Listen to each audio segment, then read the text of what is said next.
Un petit mot vraiment rapide avant de se lancer dans l'épisode d'aujourd'hui, qui est un de mes préférés jusqu'à présent, que je suis sûr que vous allez apprécier également. Mais vous allez réaliser pas mal vite que le setting est un peu différent. On a fait des petits changements. On passe du studio, puis on a fait un retour au bercail. Guys, on filme ça chez mes parents. Je vais vous donner un petit background. On fait ça devant ce qu'on appelle le Wall of Fame des Tonniers. C'est un mur rempli de trophées, d'awards, d'accomplissements athlétiques qui se sont faits dans ma famille. Mon père, pour ceux qui ne le savaient pas, c'était un athlète olympique, un coach olympique. Il allait à 3 Jeux olympiques de Montréal, de Moscou et de Séoul. J'ai mon jeune frère qui a aussi joué dans la NCAA en Division 1 comme moi, qui est allé faire une belle carrière chez les pros, qui a gagné la Coupe Grey également. Moi, j'ai joué NCAA, mon grand frère a joué au football. C'est des grosses valeurs familiales, nos invités aussi. Si vous regardez, je suis pas mal sûr que vous aussi, parce que le football, c'est un sport d'équipe. On est ensemble. It was just the right thing to do de faire un retour de bercail, inviter les gens où tout a commencé pour moi, pour parler de leur parcours, puis voir où tout a commencé pour eux. Puisque c'est un nouveau setting, c'est la première fois qu'on fait ça, on va juste s'améliorer, on va juste continuer. Mais il y a peut-être des petites choses à améliorer vraiment du côté technique. Le contenu est excellent. Du côté technique, peut-être un petit microphone grinche un peu ici. C'est pas grave, vous pouvez tout entendre. Donc sur ce, on commence l'épisode. À bientôt.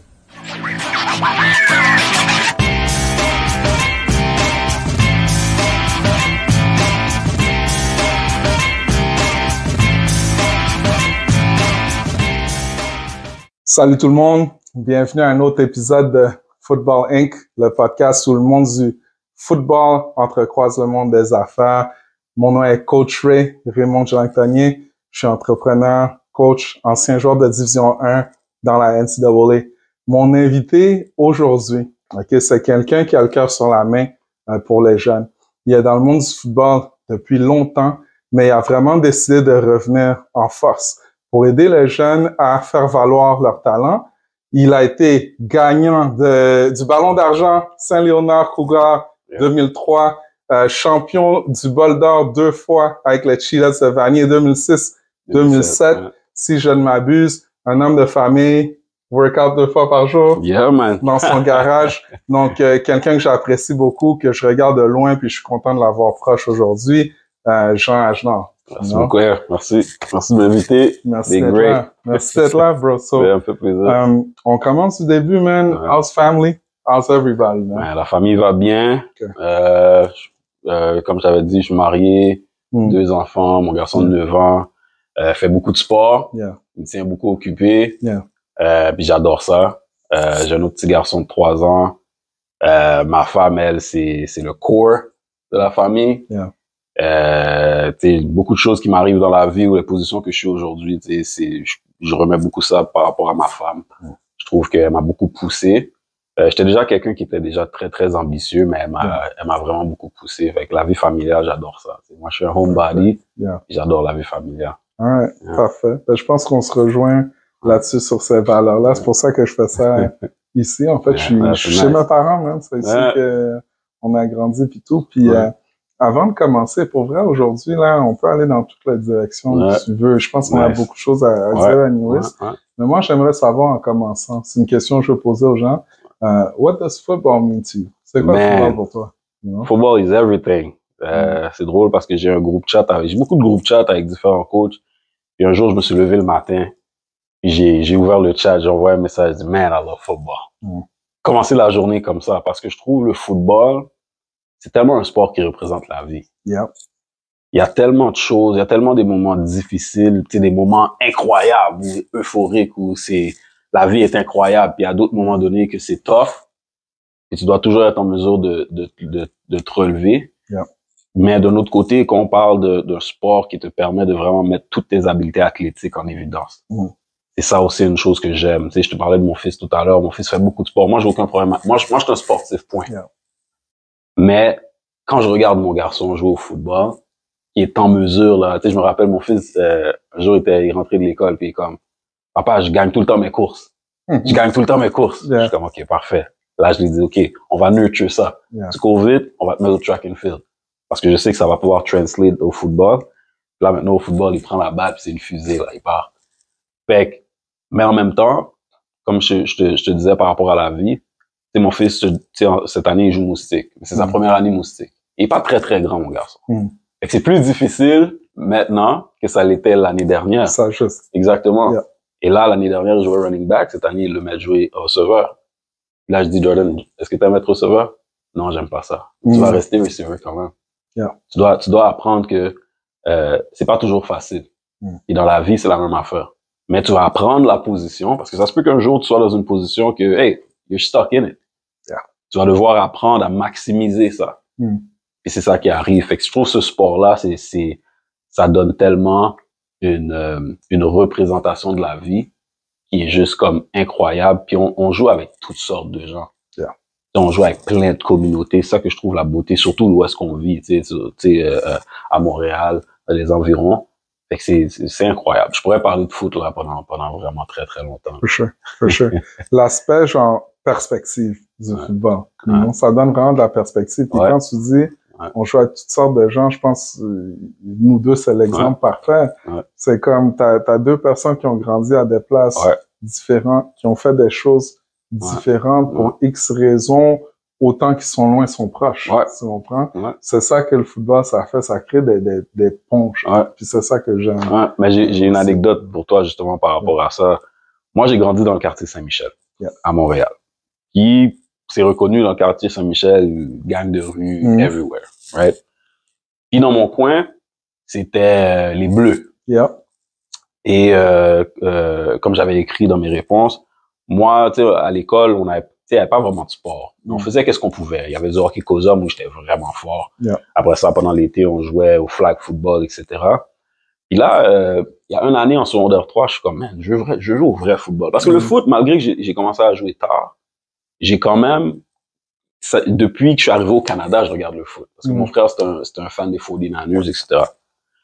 Puis là, quand j'ai décidé de m'inscrire, au début, je devais aller m'inscrire avec Sun Youth. Puis finalement, pour une X raison, ça n'a pas fonctionné, puis tout. Puis pour revenir à où j'habitais, on nous disait tout le temps, va jamais à Montréal-Nord, va jamais à Saint-Léonard, va jamais à whatever, tu sais. Fait que là, moi, j'arrive, tu sais, en secondaire 4, je m'inscris au Cougar de Saint-Léonard. Mais je sais pas c'est qui les gars qui sont dans l'équipe. Là, je me rends compte que c'est juste des gars de Rivière-des-Prairies, Montréal-Nord. Mais toute ma vie, au secondaire, on m'a dit, ces gars-là, approche-toi pas de ces gars-là. Jamais. C'est des ci, c'est des ça, ils sont dangereux, whatever. J'ai jamais eu autant de bon temps, comme rire. Tu sais, ces gars-là étaient funny. Et c'est là que je me suis rendu compte, man, that's BS. Yeah. You know what I mean? Like, at the end of the day, on a quelque chose en commun qui était le sport. Oui, on se taquinait, là. C'est bizarre, ça fait le gars de Saint-Michel, Rivière-des-Prairies ou peu importe.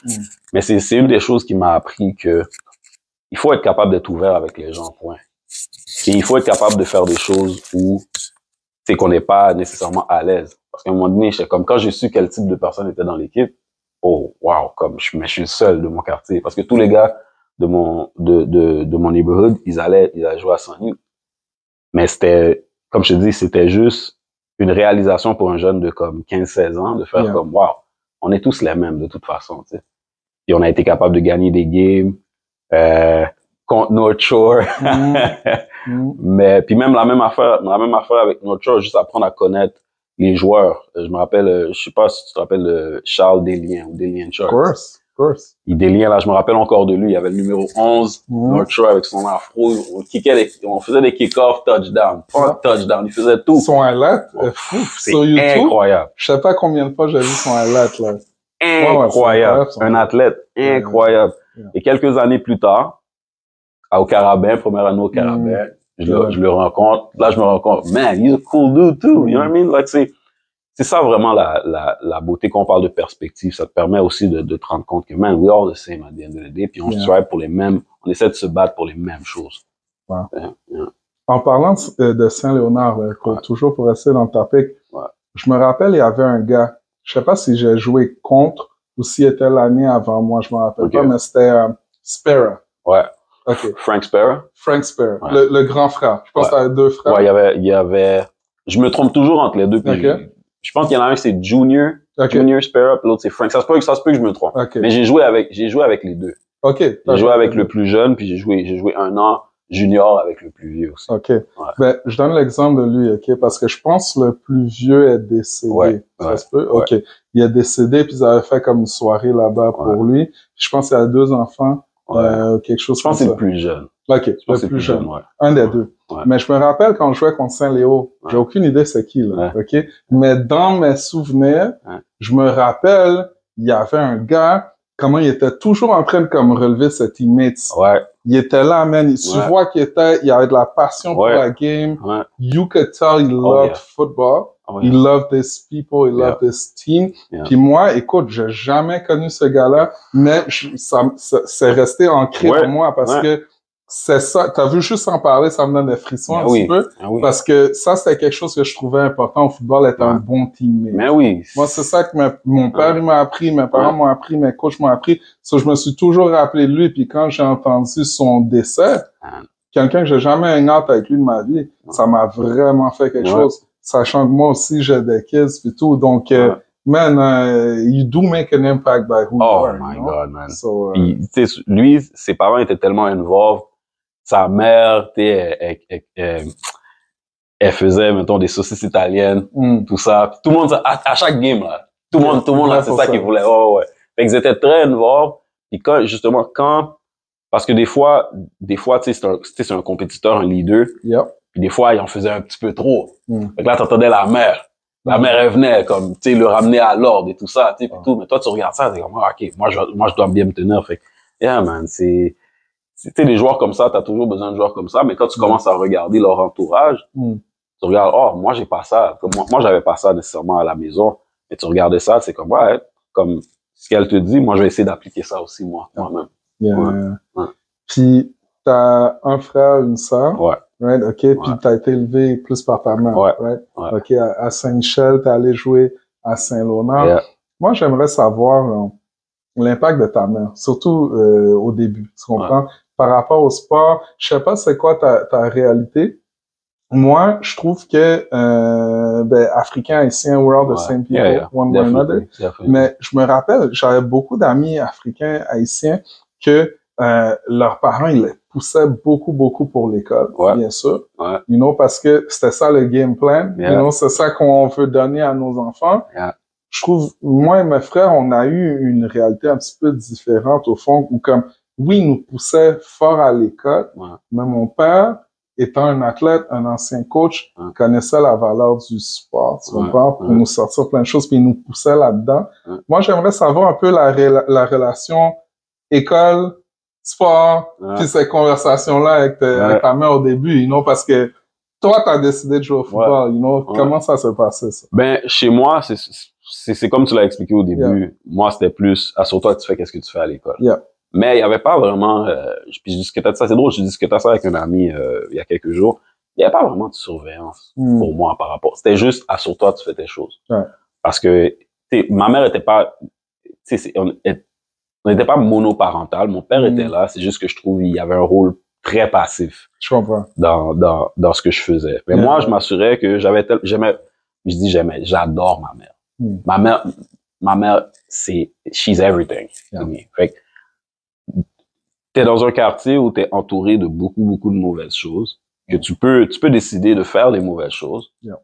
Mais moi, j'ai décidé que, tu sais quoi, comme, je vais m'appliquer à l'école parce que, je me rappelle, tu sais, j'ai grandi à Saint-Michel, mais dans le coin que j'ai grandi, c'était dans le coin du McDonald's Saint-Michel, métro Saint-Michel. C'était très multiethnique. Plus que tu descends dans le nord, plus que c'est plus la communauté noire. Mais dans le coin où j'étais, c'était extrêmement multiethnique. Fait que j'avais des amis dominicains, italiens, toutes sortes d'amis. Puis je voyais leur réalité, puis je me rappelais, c'est fou, hein, ça m'a marqué toute ma vie. Il y avait un de mes amis portugais. Son père avait une belle voiture Audi. Mais toutes les autres voitures du quartier, c'est comme des raggedy cars. Puis moi, je me rappelle, j'étais comme, man, je veux réussir parce qu'un jour, je veux une voiture comme ça. Aussi simple, là. C'est vraiment simple. Tu l'as vu. Ouais, that's it. Puis, tu sais, lui, toute sa famille habitait, il possédait le bloc, fait que toute sa famille habitait dans le bloc. Fait que lui, je l'observais, jusqu'à aujourd'hui, il s'appelle Dave Amorin. Dave, là, il ne sait même pas à quel point je l'observais, tu sais. Fait qu'à cause de ça, j'ai toujours voulu, comme, faire le mieux que je pouvais à l'école. J'ai toujours été bon à l'école. Mais j'ai toujours été un grand sportif aussi. Yeah. Mais ça, personne à la maison sait ça. Personne. Je te dirais même, les matchs de football, je peux peut-être compter sur une main, 3 doigts, le nombre de games. Oh, for real. Ah ouais, comme j'ai eu, tu sais, je vais dire, j'ai pas eu de support à ce niveau-là, mais c'est pas pour dire que c'est pas pour dire qu'ils étaient pas intéressés, ils connaissaient pas, tu sais. Of course. Puis mon frère, tu sais, j'ai 10 ans d'écart avec mon frère, 8 ans d'écart avec ma sœur. Fait moi, j'étais vraiment le petit. Yeah. Fait quand j'allais faire, tu sais, eux autres, ils allaient faire leur chilling, peu importe, ils allaient faire qu'est-ce qu'ils ont à faire. Puis moi, je faisais mes choses de mon côté. Yeah. Fait que les seules personnes qui savaient que j'étais fort dans le sport, c'était les gens à l'école. C'est vraiment ça. Fait que je me suis toujours motivé par moi-même. Par contre, je te dirais que ça a eu un impact. Ça a eu un impact parce que ça m'a fait quelque chose. Tout le temps. Moi, je me rappelle après mes games à Saint-Léonard, puis il y a personne. Tu vois tout le monde avec leurs parents viennent au revoir, whatever. Moi, tu sais, mes amis, des fois, je les faisais venir. Là où ça m'a vraiment frappé, c'était à Vanier, c'était encore plus évident. Parce que là, à Vanier, t'es plus vieux. Quand t'es au cégep, t'es plus vieux. Yeah. Fait que là, tu vois, tout le monde venait. Moi, je prenais toujours mon casque, mes épaulettes, puis je partais. Mais puis à chaque semaine, je devais recommencer à me motiver moi-même. Tout le temps. À toutes les semaines, c'est toujours la même chose. OK, il faut que je me motive. À ma 2e année à Vanier, j'allais start safety, je me suis brisé la cheville. Il a fallu que moi, je me remonte moralement. Il n'y a jamais eu vraiment personne qui a fait comme, OK, tout va bien, de chez moi. Yeah. Et à the end of the day, tu sais, au football, même si au début, ils te disent, ah, OK, on va t'attendre, etc. Et quand ton remplaçant commence à faire une bonne job, là, tu dois encore te remotiver. Moi, j'ai fait ça toute ma vie. C'est une des raisons pourquoi je fais ce que je fais avec les jeunes aujourd'hui. C'est que je veux m'assurer que, no matter si t'as du support ou t'as pas de support, mais au moins, si t'as fait ma connaissance, moi, je vais te supporter, for sure. 100%.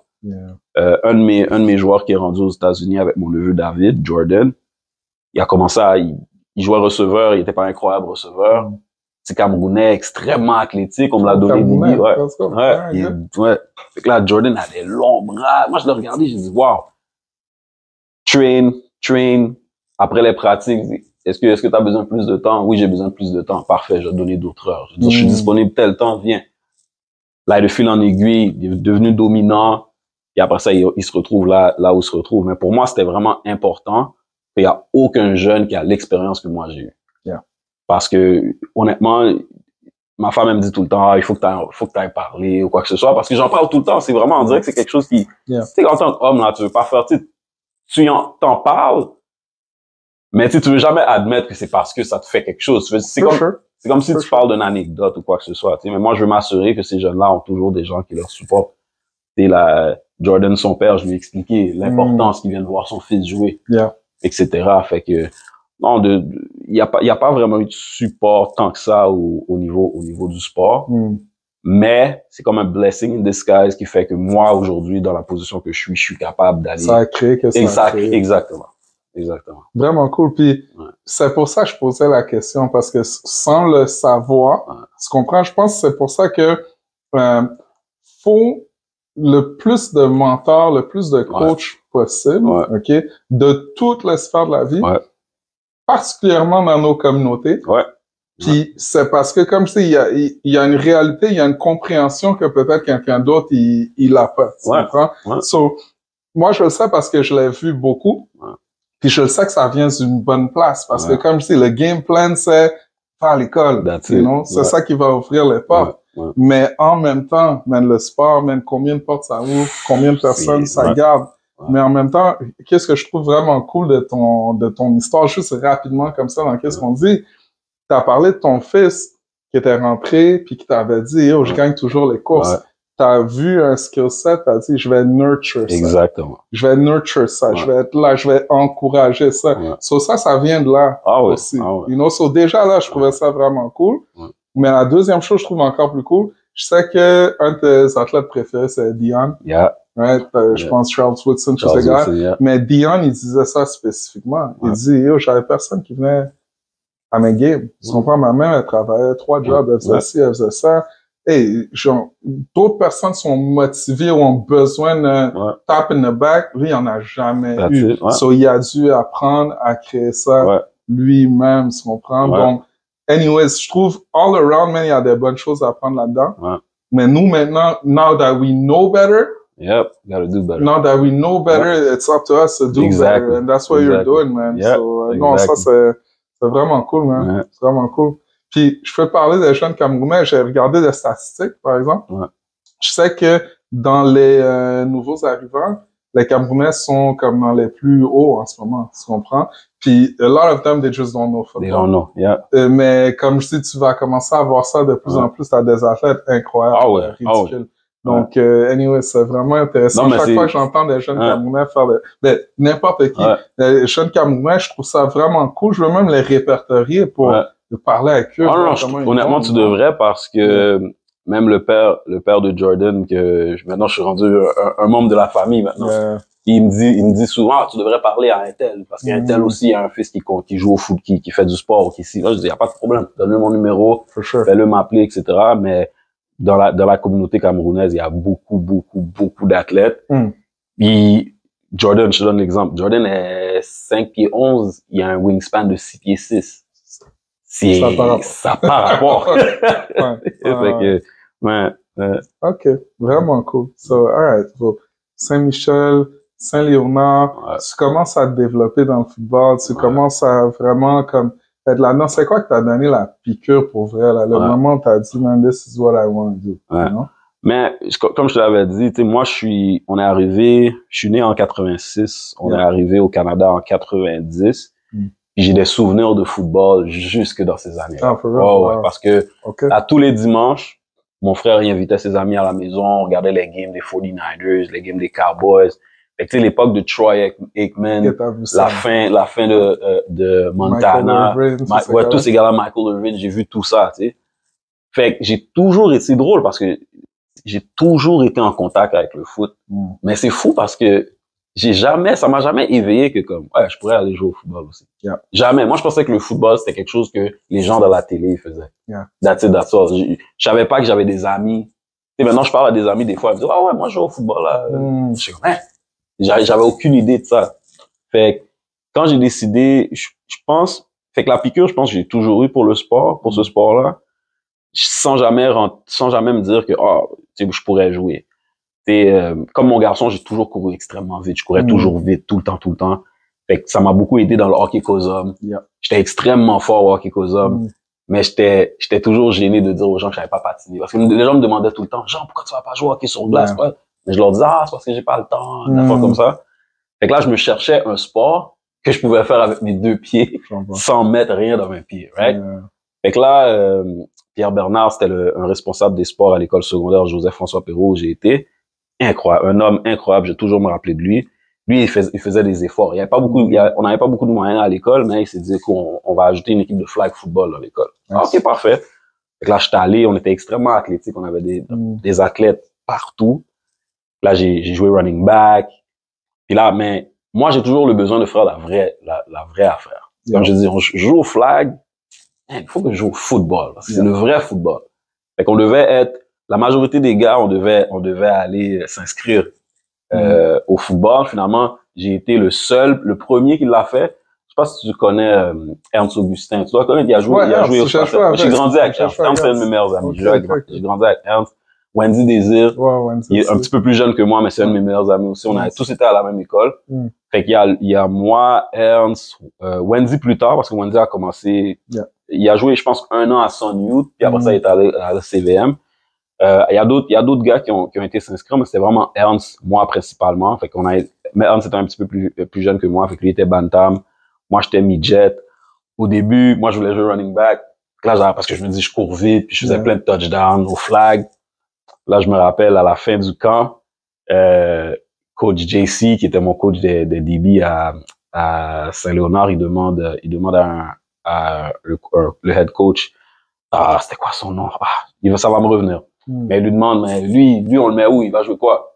Le head coach, il me regarde la tête, il me regarde comme ça. Il me dit DB. Wow. Tu sais, le plus drôle là-dedans, là, c'est que je te dis, j'écoute le football depuis tellement longtemps. Je savais même pas c'était quoi un DB. Je savais c'était quoi un corner à cause du Beyond. Mais je savais pas que la famille du corner, c'est un DB. Moi, j'avais aucune idée c'était quoi, tu sais.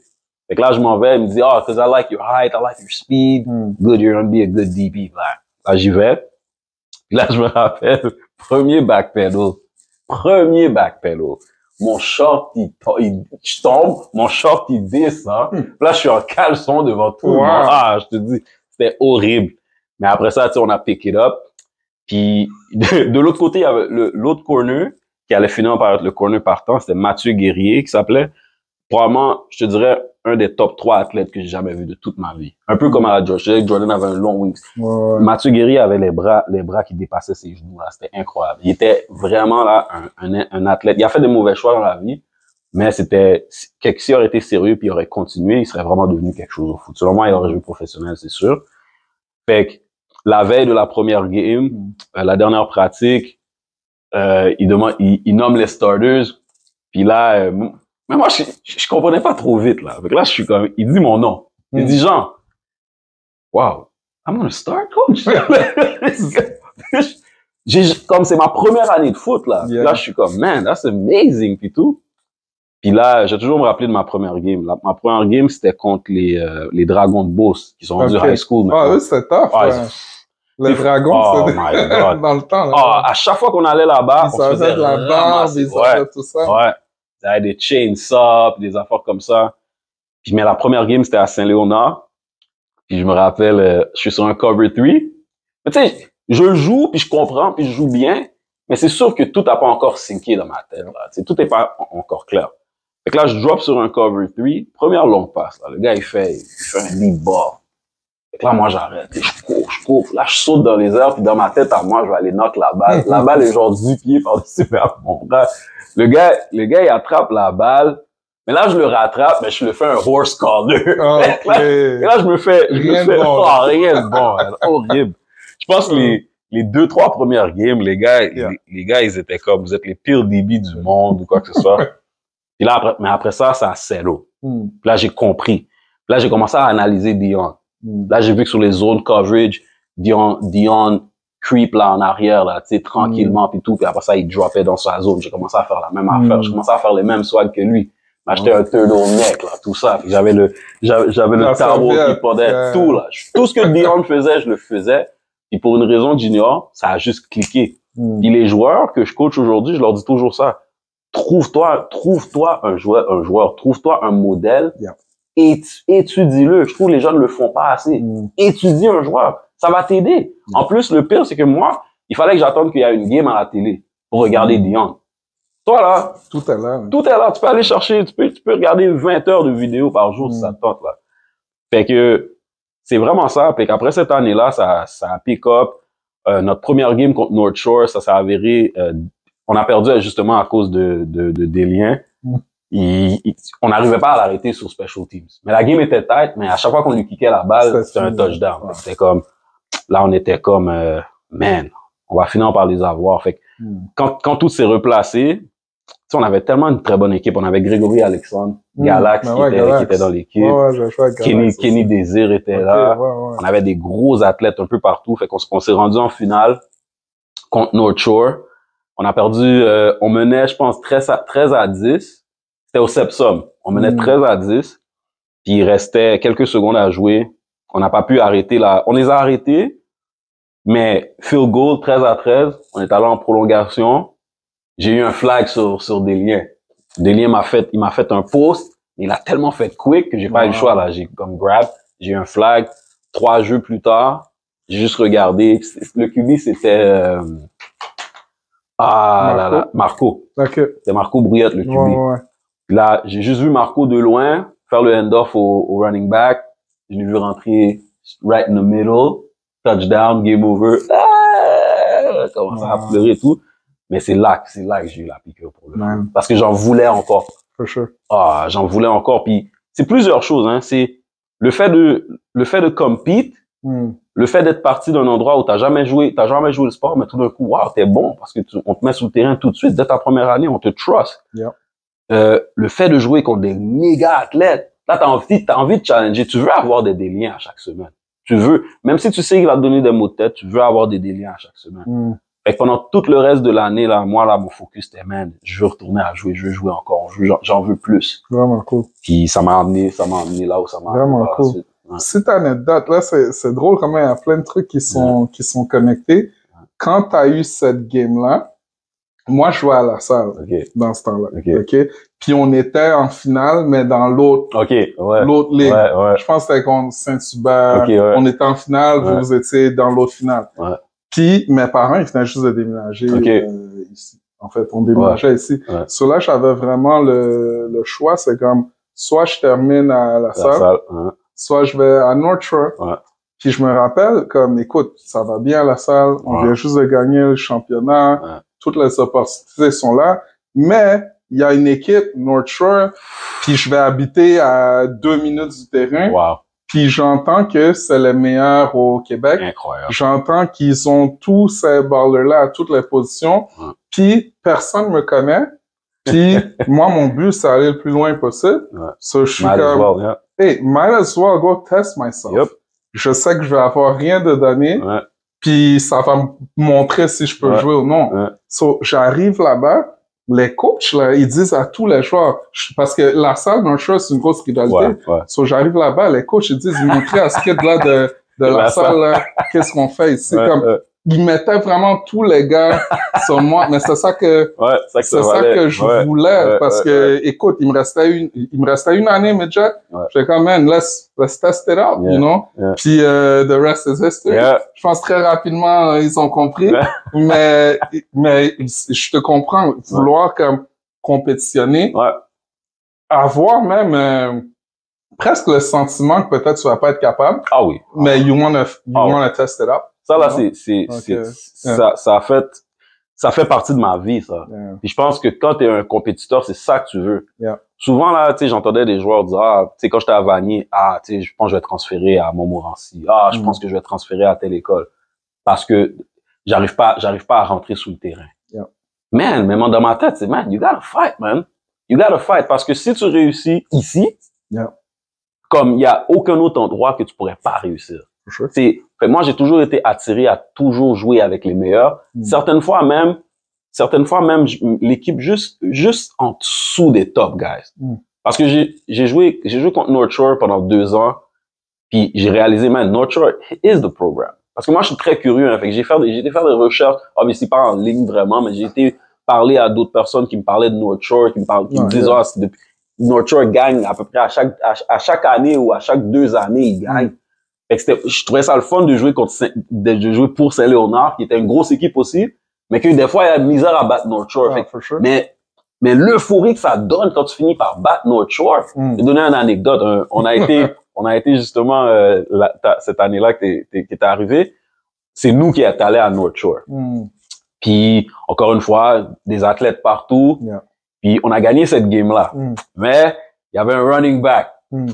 Qu'à un moment donné, moi, je détestais tackle les running back. Mais j'avais pas peur. Là, ce running back-là, il sort. Là, c'est lui et moi. Mais moi, j'ai toujours frappé comme haut. J'ai jamais vraiment voulu, comme jamais compris le principe d'essayer d'aller chop un gars. Et je suis comme, mais j'ai regardé ce running back-là, j'ai dit, there's no way que je vais aller haut, que je vais gagner ça. Fait que là, après ça, running back arrive, je décide d'aller bas, mais je suis pas habitué d'aller bas. Fait que je vais bas tout croche. Fait que je vais bas tête première. Mais ce running back-là avait des cuisses, là. Fait que là, j'arrive tête première de la cuisse. Boum! Il tombe par-dessus moi, comme ça. Boum! Il me regarde, il me dit, ah, comme ça. Après ça, j'entends coach JC qui me dit, Jean, you wanna die? Et devinez c'était qui le running back? C'est Raymond Collier, le running back, man. Mais je te dis, à chaque fois que t'arrivais, mais tu sais, des fois les gens ils pensent qu'avoir une petite crainte, c'est mauvais. Non, tout le monde en a. Tout le monde en a, il faut que tu l'as. Il y a juste des fous qui ont pas peur de rien, là. Mais il faut que tu sois capable d'y aller pareil. Fait que c'est drôle, je vais toujours me rappeler. Ce taco-là, je pense que c'est le seul taco que je me rappelle de mon temps de Saint-Léonard. J'en ai fait, là. C'est celui-là que je me rappelle parce que numéro 1, c'est... Ça a compris quelque chose. Exactement. Contre une grosse équipe. Contre un méga running back parce que tu sais, t'as fait tes things à cette game-là. Puis je vais toujours me rappeler de ça. Puis c'est comme si, quand j'ai un jeune qui me dit, ah, il est ci, il est gros, ah, il est ça, je dis, so what? Just go, man. Just go. Enlève pas ce feeling-là que t'as. Parce qu'au contraire, ça peut être le feeling that leads you to it. T'sais, enlève-toi pas ce feeling-là, mais aie pas honte d'en parler non plus. Au contraire, man, si tu viens jamais me parler, puis je vois qu'à chaque fois que le big running back vient dans ton coin, là, puis je vois que tu sors du jeu every time, si c'est moi qui viens de parler, là, on a un problème, right? Yeah. Mais si tu viens me parler, j'ai eu l'expérience, fait, j'ai être capable de dire comment approcher ce genre de choses-là, puis de toute manière, là, dans la vie, comme on dit tout le temps, le football, c'est la vie. Yeah. Tu vas rencontrer des moments où t'as peur d'une situation, mais man, t'as pas le choix. T'as pas le choix d'y aller, t'as pas le choix de faire. Peut-être que tu vas le faire tout croche, comme je l'ai fait. Sure. Mais, next time, tu vas savoir, ah, you know what? Tu sais, je peux pas dive tête première. Il faut que ce soit mon épaule. You know what? Tu sais quoi? Oui, il sent qu'il m'a crasé sur le play. Mais, est-ce que je l'ai tackle ou non? Exactement. Fait que, yeah, j'ai toujours me rappelé ça. Quand on a commencé à se parler, là, j'étais comme, il faut que j'y dise. Il faut que j'y dise parce que ça m'a marqué, là. Cool, man. So, Saint-Léonard, gros programme. You know, t'as gagné là-bas. You know, t'as fait des grosses choses là-bas. Pourquoi Vanier? Moi, je pose la question parce que ici, on est 2 frères qui sont allés au Vieux. Mon grand frère, il est allé à Vanier. So, nous, dans notre tête, c'était Dundee, on s'en va à Vanier. C'était juste vraiment une question de feeling puis tout, on est allé au Vieux. Mais pourquoi Vanier? Pourquoi? Mais c'est une bonne question parce que, tu vois, moi, comme je t'ai dit, j'avais pas vraiment personne qui me supportait vraiment. Puis comme je dis, je veux en faire attention à pas par support. Tu sais, j'avais du support, j'avais du love à la maison, etc. C'est juste que j'avais pas personne qui... pas à la game de football. De foot, exactement. Fait que, tu sais, à Saint-Léonard, qu'est-ce qui était nice? C'est il y avait les juniors qui jouaient à CJFL, puis t'avais des studs everywhere dans cette équipe-là. C'était, tu sais, des Paolo Café, tu sais, des gars comme ça, des méga studs. Tu voyais les gars faire des one-handed catch. Mais moi, j'avais pas l'idée d'aller jouer au football au cégep. Premièrement, je savais même pas qu'il y avait du foot au cégep. C'était une opportunité, là, une option. Exactement. Tu sais, je me rappelais, on avait un big time receiver qui s'appelait Tony Testa. Ah, il était dans l'équipe, il était ridicule. Tony Testa. Puis je me rappelle, la seule fois que j'ai vu un recruteur cégep recruter un gars dans l'équipe, tu sais, il y en a eu d'autres là, probablement, c'est juste, tu sais, j'ai pas remarqué. C'était Joël Vanier souvent venir voir Tony Testa, venir à ses games, etc. Mais je savais pas c'était quoi Vanier. Vanier, ça aurait pu être dans la CJFL. J'aurais même pas su que c'était un cégep, right? Puis, fait que moi, qu'est-ce qui est arrivé après mon année, ma dernière année midget, dans ma tête à moi, le meilleur endroit que je peux aller, c'est Saint-Léonard encore, junior. Quel gros programme. Ouais, gros programme, tu sais. Mais je suis arrivé là, puis tu sais, j'étais comme, tu sais, 5 pieds 10, 145 livres, tout mouillé, là, tu sais. Oui, j'étais un bon athlète, mais physiquement, comme j'étais pas prêt. Puis j'ai pas non plus aimé la dynamique aussi dans l'équipe où, tu sais, moi, j'ai toujours été quelqu'un que, tu sais, je respecte l'autorité. C'était moins structuré. Ouais, exactement. J'ai besoin de structure. J'ai besoin de savoir, OK, c'est toi le leader, mais pourquoi tu parles au joueur, puis le joueur t'envoie pratiquement chier, comme, ça fonctionnait pas dans ma tête. Je suis comme, there's no way, ça fait pas de sens. Et qu'est-ce que j'ai décidé de faire? J'ai arrêté de jouer au foot. Ouais, j'ai dit, c'est quoi, mais parce que j'ai aucune idée où aller ailleurs. Mais quand j'ai commencé, par la suite, à me dire, OK, tu sais, il faut aller au cégep, là, je me rappelle que j'avais dit à mon orientatrice que, tu sais, le Vieux-Montréal, ils sont venus à notre école secondaire. Mais ça, c'est un an avant. C'est un an avant que j'aille à Saint-Léonard. Puis là, mais j'avais aucune idée que le Vieux, c'était un gros programme. Là.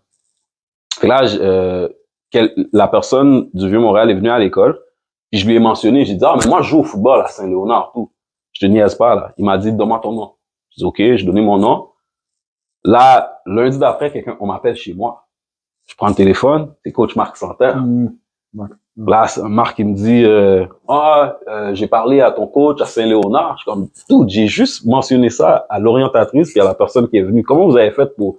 Là, il a eu le temps de demander à mon coach à Saint-Léonard si j'étais bon, quoi que ce soit. Il m'a dit, yeah, he's really good. Blah, blah. Il me dit, tu devrais venir au Vieux. Et à l'époque, en fin de saison, j'avais un plâtre. Fait que je suis comme, you know what?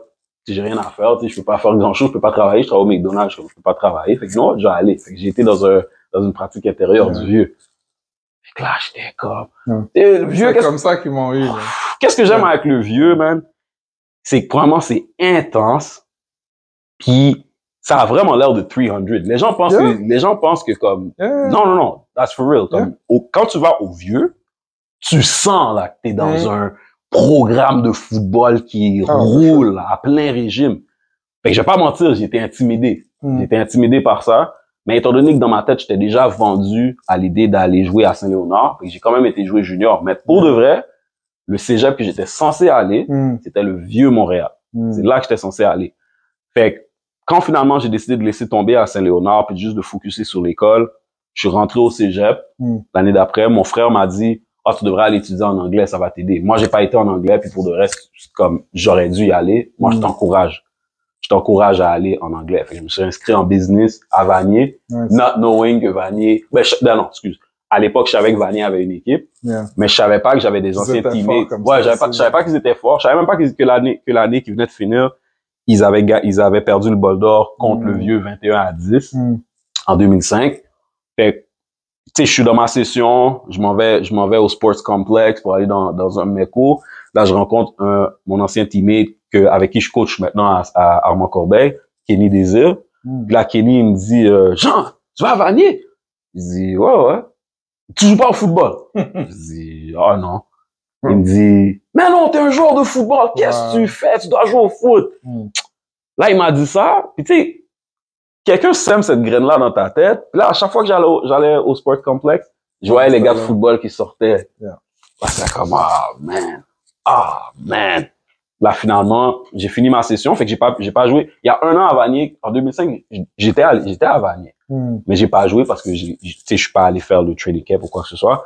Mais je me rappelle, pour les pratiques d'hiver en février, j'ai envoyé un email à Coach Pete.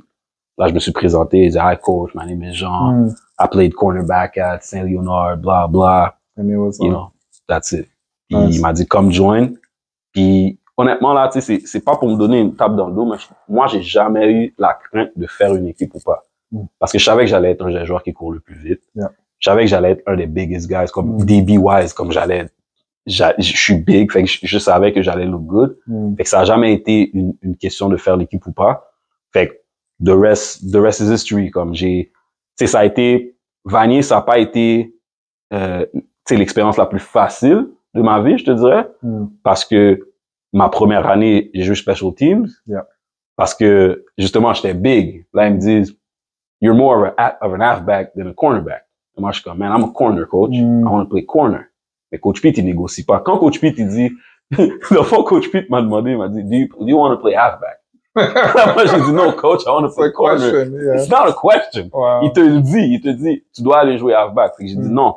Fait que là, qu'est-ce qui est arrivé? Il m'a mis deuxième corner. Puis, j'étais derrière Nathan Taylor. Nathan Taylor, c'était un big dog, là. L'autre côté, on avait Jamie Simianic, excellent aussi. Fait que there's no way qu'ils allaient sortir ces deux gars-là. Fait que, à cause que j'ai dit que j'allais jouer halfback, que je voulais jouer corner, mais j'ai joué special teams toute l'année. Mais c'est la première fois que ça m'arrive, right? Parce que là, comme je t'avais dit, quand je suis arrivé à Saint-Léonard, j'ai fait qu'est-ce que j'avais à faire. Athletically, I look good. J'ai comme, we gotta put this guy on the field. So, ma deuxième année, j'étais comme, there's no way, comme, je vais pas faire special teams all year long, there's no way. Et j'ai train encore plus, j'ai fait tout ce que j'avais à faire. J'étais encore plus fast, j'étais encore plus big que j'étais. Indoor practice, péter ma cheville. Puis je pense que c'est aussi ma faute parce que j'ai essayé de revenir trop tôt. Ma cheville a jamais guéri. Des nouveaux gars sont rentrés. Ils ont fait qu'est-ce qu'ils ont à faire. Fait que, tu sais, je me dis, ma deuxième année à Vanier était vraiment ma troisième année. Parce que ma deuxième année, j'ai pas joué de l'année. Tu sais, t'es dans l'équipe, tu gagnes le championship quand même, tu sais. J'ai pratiqué toute l'année, whatever. J'ai attendu mon tour. Tu sais, un des épisodes les plus marquants de ma vie, c'est que Coach Pete puis mon DB coach, il me disait toujours, quand t'arrêtes de boiter, tu reviens, tu sais, on va te reinstate, whatever, puis t'es dans l'équipe, whatever. Ben, j'étais déjà dans l'équipe, mais dans le sens que, comme, tu sais, tu vas être dans le depth chart. Fait que là, j'arrivais à pratiquer tout le temps, toutes les pratiques, je boitais, mais je courais là, pareil, tu sais. Puis là, je me rappelle, À un moment donné, je pense que c'est la 4e game de l'année ou la 3e ou 4e game de l'année, Coach Pete, il m'invite dans son bureau. Puis là, il me dit, genre, like, your ankle's not getting better. Et Coach Pete, il négocie pas. Coach Pete, il veut avoir 50 gars en santé. Yeah. Lui, il veut gagner, that's it, that's all. Yeah? Fait que, même si à 80%, j'étais probablement meilleur que toutes les comme, peut-être pas les starters, mais tous les autres gars, j'étais meilleur que les autres. Yeah. Là, il me dit, genre, like, I gotta let the guys who are healthy, on the field. So, I'm not gonna dress you this year. Man. Raymond, là, tu comprends pas, là. Comme, j'ai senti tout mon monde s'écrouler, là. Là, les larmes ont commencé, puis tout. Puis, to his credit, Coach Pete, il m'a pris. Il m'a dit, comme, tu sais, il m'a hug, il m'a dit, je sais à quel point t'as travaillé fort cette année, puis tout, mais, tu sais, ton ankle doit guérir, etc. Ça a été un des moments les plus tough et les plus marquants de ma vie parce que je sais à quel point j'ai travaillé dur pour ça. Puis j'avais le spot. Le spot était à moi. Puis moi, comme, yo, bro, starting safety, nobody's gonna take that away from me. Mais, tu sais, j'étais quand même quelqu'un qui était understandable. Là, j'ai dit à coach, hey, you know what? I'm still gonna come to practice. Still gonna help you guys out. Puis ça, j'ai fait le reste de l'année, tu sais. Wow. Fait que, mais c'est ça, fait que c'est ça qui m'a emmené à Vanier. Je regrette pas mon choix du tout. Tu sais, puis je suis capable aussi d'avoir, tu sais, c'était une grosse rivalité avec le vieux, mais j'avais beaucoup d'amis qui jouaient, tu sais, Ernst est allé au vieux, Wendy est allé au vieux, exactement. Fait qu'il y avait du respect, il n'y a jamais eu de hate. Puis j'admirais toujours les joueurs, j'admirais beaucoup ton frère. Et je regarde, man, I got big guns, but look at this dude's guns. Puis l'équipe était stack, puis ça me rappelait beaucoup North Shore, Saint-Léonard. Fait que j'aimais beaucoup ça. Fait que j'ai adoré mon expérience. Ça a pas été une expérience facile, mais j'ai adoré mon expérience. Je suis quand même revenu. J'ai fait mes things. Yeah. J'ai eu une opportunité d'aller à North Dakota, pareil. Et après ça, j'ai voulu jouer avec Ernst, Wendy. C'est la seule raison pourquoi j'ai été à l'Université de Montréal. C'était pour jouer avec mes amis. That's it, that's all. Ouais. C'est la seule raison. Mais en parlant de Vanier, beaucoup de respect pour ce programme-là. Content d'avoir été là. Mais il n'y a pas beaucoup de gens qui savent que pour le reste, c'est au Vieux-Montréal que j'étais censé aller. Ouais. Je suis curieux de savoir ce moment-là où on t'a dit, après que t'as fait tout le travail, après que t'as earned ce que, tu t'es mis en position pour avoir ce que tu voulais avoir, puis ton dit t'es pas habillé. Qu'est-ce que ça t'a appris, non seulement du football, mais juste the real game that we're playing, really. You know, the game behind the game. Qu'est-ce que ça t'a appris? Ben, ça m'a appris qu'il y a jamais rien de garanti, tu sais, dans la vie. C'est peu importe l'effort que tu vas faire. Comme, tu penses que tu sais qu'est-ce qu'il va avoir au bout du chemin, but do you really know? No, you don't. Puis, est-ce que la satisfaction que tu vas avoir quand tu l'atteins aussi, on va en parler tout à l'heure au niveau du monde des affaires, mais est-ce que quand tu te rends, est-ce que tu es vraiment satisfait de tout ça? Moi, je savais que avant de me blesser, j'étais pas battable. On faisait des one-on-one, je gagnais tous mes one-on-one. Tu sais, je suis arrivé à Vanier, j'étais big, j'étais encore plus big, mais j'étais plus lean encore. Fait que j'étais comme, this is my spot. Fait que quand la blessure est arrivée, c'est comme si ma tête m'a dit, non, c'était censé être mon année, ça va être mon année pareil. Fait que j'allais en pratique quand même. Je boitais, mais j'essayais de courir le plus vite possible que j'étais capable. J'essayais de faire les mêmes choses sans savoir nécessairement qu'est-ce qui allait arriver. You know what? Hey, la week de cette game-là, coach, am I dressed this week? Jean, you're still limping. We're gonna wait a little bit more. Alright, tu travailles encore plus. Tu reviens la semaine d'après. Am I dressed this week, coach? You still limp. You know, I want 100%, Jean. Next week. Did you go see the doctor, Jean? You're still limping, puis tout. Mais every week, j'étais comme, non, faut que j'y aille. Puis je me rappelle, ma copine, qui est ma femme aujourd'hui, elle me disait, pourquoi tu fais ça? Pourquoi tu fais ça? La cheville, je pense pas que ça va aller mieux. Pourquoi tu fais ça? Mais moi, j'étais comme, non, je vais pas abandonner. C'était censé être mon année cette année. Ça va être mon année. Et qu'est-ce que ça m'a appris maintenant? C'est, bro, tu peux pas abandonner. You can't give up. No matter what happens, hey, it happens. Right? C'est comme on vit une vie où la mort est garantie. Right? Est-ce que tu vas arrêter de te lever le matin puis de faire qu'est-ce que tu as à faire parce que tu sais qu'un jour tu vas partir ou les gens que t'aimes vont partir? Non. Tu vas continuer. Fait que toute ma vie, j'ai fait ça. toute ma vie, peu importe la situation, peu importe l'occasion, j'ai toujours fait les choses en me disant, hey, il arrivera qu'est-ce qui arrivera, right? Puis, mais j'abandonnerai jamais. J'abandonnerai jamais. Puis ça, c'est un principe que je vais donner à mon fils aussi. Quand les temps sont durs, ou tu sais, mon fils, il fait beaucoup de sport. Il fait du basket, fait du soccer, whatever. Et lui, il pense que il faut qu'il domine dans tous les sports parce que sinon, il s'amuse pas. Mais non, il y a un processus aussi. Même si tu sais que peut-être tu sais, au basket, c'est pas toi qui as toujours la balle, mais vas-y quand même, développe-toi, continue. Tu vas pas juste arrêter. Parce que si tu arrêtes, le développement arrête aussi. Fait que j'étais en train de me développer à cette époque-là, quand j'essayais de revenir, puis coach me remettait toujours à la semaine d'après, jusqu'à ce qu'ils me disent, hey, you know what, Jean, ça guérit pas. So, je veux garder des gars healthy sur le field. Mais c'était juste le travail que j'ai fait toute l'année qui m'a fait comme toutes les larmes, puis tout est sorti. Je pense que c'était plus ça. Parce que je suis revenu encore la semaine d'après pour pratiquer prêt. Parce que je vais pas laisser tomber mes teammates. Sure. Puis moi, il y a un travail qui doit être fait aussi de mon côté. Je dois devenir meilleur pareil. Right? So, yeah. C'est ça que ça... C'est fort, ça. Quand tu parles de ton fils, man, je souris parce que ça me fait tellement penser à mon fils. Moi, mon fils, il a 6 ans. Puis il a pas l'air d'un kid de 6 ans. Oh, j'ai vu. Il a pas l'air d'un kid de 6 ans. Mais il me dit les mêmes affaires. Il dit, c'est moi qui courais le plus vite. C'est moi qui faisais ça.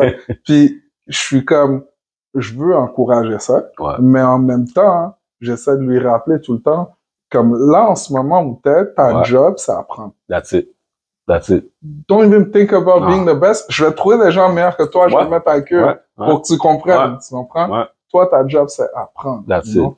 Puis quand tu parles de ton parcours de football, man, je trouve c'est tellement powerful comme message pour vrai. J'espère que beaucoup de gens vont écouter ça. Parce que l'affaire aussi là-dedans, pour vrai, que ce soit le football, que ce soit la vie, que ce soit n'importe quoi, qu'est-ce qu'il faut réaliser aussi? Puis moi, j'ai dû l'apprendre au football, là, puis je pense que beaucoup de gens vont l'apprendre, c'est que comme, ça va continuer sans toi, là. Oh yeah.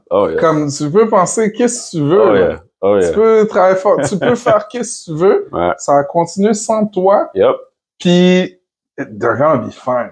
You know? So, moi, qu'est-ce que je trouve cool, c'est que toi, t'as focus sur donner tout ce que tu pouvais donner. Tu contribues à quelque chose. Trying to be the best version of yourself. Quelqu'un va bénéficier de ça. Toi, tu vas bénéficier de ça d'une façon ou d'une autre, mais quelqu'un d'autre aussi. That's legacy for me, man. That's what it's all about. So, non, ça, c'est ça le message. Yo, n'importe quel jeune athlète qui regarde ça, je sais, avec Athletic, t'en fais plein d'affaires, mais guys, man, on veut tout le meilleur pour vous. That's it. Mais cette game-là, elle va continuer sans toi. Big time. Comme, don't get it twisted. Ça va pas arrêter sans toi, trust me. Il y en aura d'autres. Trust me. Donc, OK, man, t'as appris beaucoup de choses, un beau parcours, comme je dis, tu vas à l'Université de Montréal, tu checks ce box-là. Là, tu transitionnes, you know, après le football. Je sais, Vanier, t'as dit d'étudier en business. Là, t'es vraiment dans la technologie plus. À l'Université de Montréal, t'étudiais quoi? Non, toujours été business. OK, business. Toujours. So, comment on rentre dans... C'est drôle. C'est ça. Moi, j'étais sur informatique, quelque chose. Business. So, t'as naturellement, genre, t'as une compréhension de... OK. Parce que, qu'est-ce qui est arrivé, c'est que... Quand je suis parti de l'Université de Montréal, moi et ma copine, qui est maintenant ma femme, on s'était laissés. Parce que moi, je sais comme Ottawa. Elle est avocate, mais elle est allée étudier à l'Université d'Ottawa. Puis au début, elle me disait d'aller avec elle. Je suis comme, nah, qu'est-ce que je vais faire là-bas? Puis je suis jamais parti de chez moi. Comme je t'avais parlé de North Dakota, tu sais. Quand j'ai su que North Dakota était intéressé, je suis comme, man, je me suis inventé toutes les choses possibles pour pas aller, mais ça se résume au fait que j'ai eu peur d'aller là-bas. D'aller quelque part d'inconnu. Je suis jamais sorti de chez moi. Fait qu'aller à Ottawa, c'était un peu la même chose, malgré que c'est au Canada, puis je savais pas que c'était à 2 heures de route, tu sais, j'avais aucune information là-dessus. Fait que j'ai été étudier à une petite université, dans le fond, dans le réseau d'Université du Québec, qui s'appelle l'Université du Québec en Outaouais, juste à côté. Une des raisons, ça c'est quand on s'est réconciliés, puis là, finalement, je suis parti vivre à Gatineau. Puis je suis pas allé à l'Université d'Ottawa, finalement, parce qu'il y avait du football. Puis j'étais comme, non, there's no way. Si je vais dans une équipe de football, je vais rentrer dans l'équipe, c'est sûr. Et je dis non, je vais focuser sur les études. Fait que j'ai été dans la petite école juste à côté. Puis j'ai été chanceux. C'est que il y avait un programme étudiant pour travailler au gouvernement fédéral. J'ai appliqué. J'avais déjà comment ça marchait parce que quand j'étais au cégep, j'avais eu une job comme ça aussi. Fait que j'ai réussi à avoir un emploi là-dessus, là-dedans. Puis ma femme aussi, tu sais. Puis dans mes temps libres, gouvernement fédéral, t'en as quand même beaucoup de temps libre. Dans mes temps, ouais. j'allais lire des choses, tu sais. Fait que là, je sais pas pourquoi, mais moi, c'est toujours random. Tu sais, je pensais à Facebook. Ah, je vais aller lire sur Facebook comment Facebook a été créé. Là, j'ai commencé à lire sur Facebook. Là, j'étais comme, ah, ok, tu sais, il a fait ça dans son dorm. Ok. Et là, moi, je suis du genre, si je lis une histoire, faut que j'aille lire une autre. Là, je vais lire une autre histoire sur une autre startup. Une autre histoire, puis une autre histoire, puis une autre histoire. Là, je suis comme, man, it's not that hard.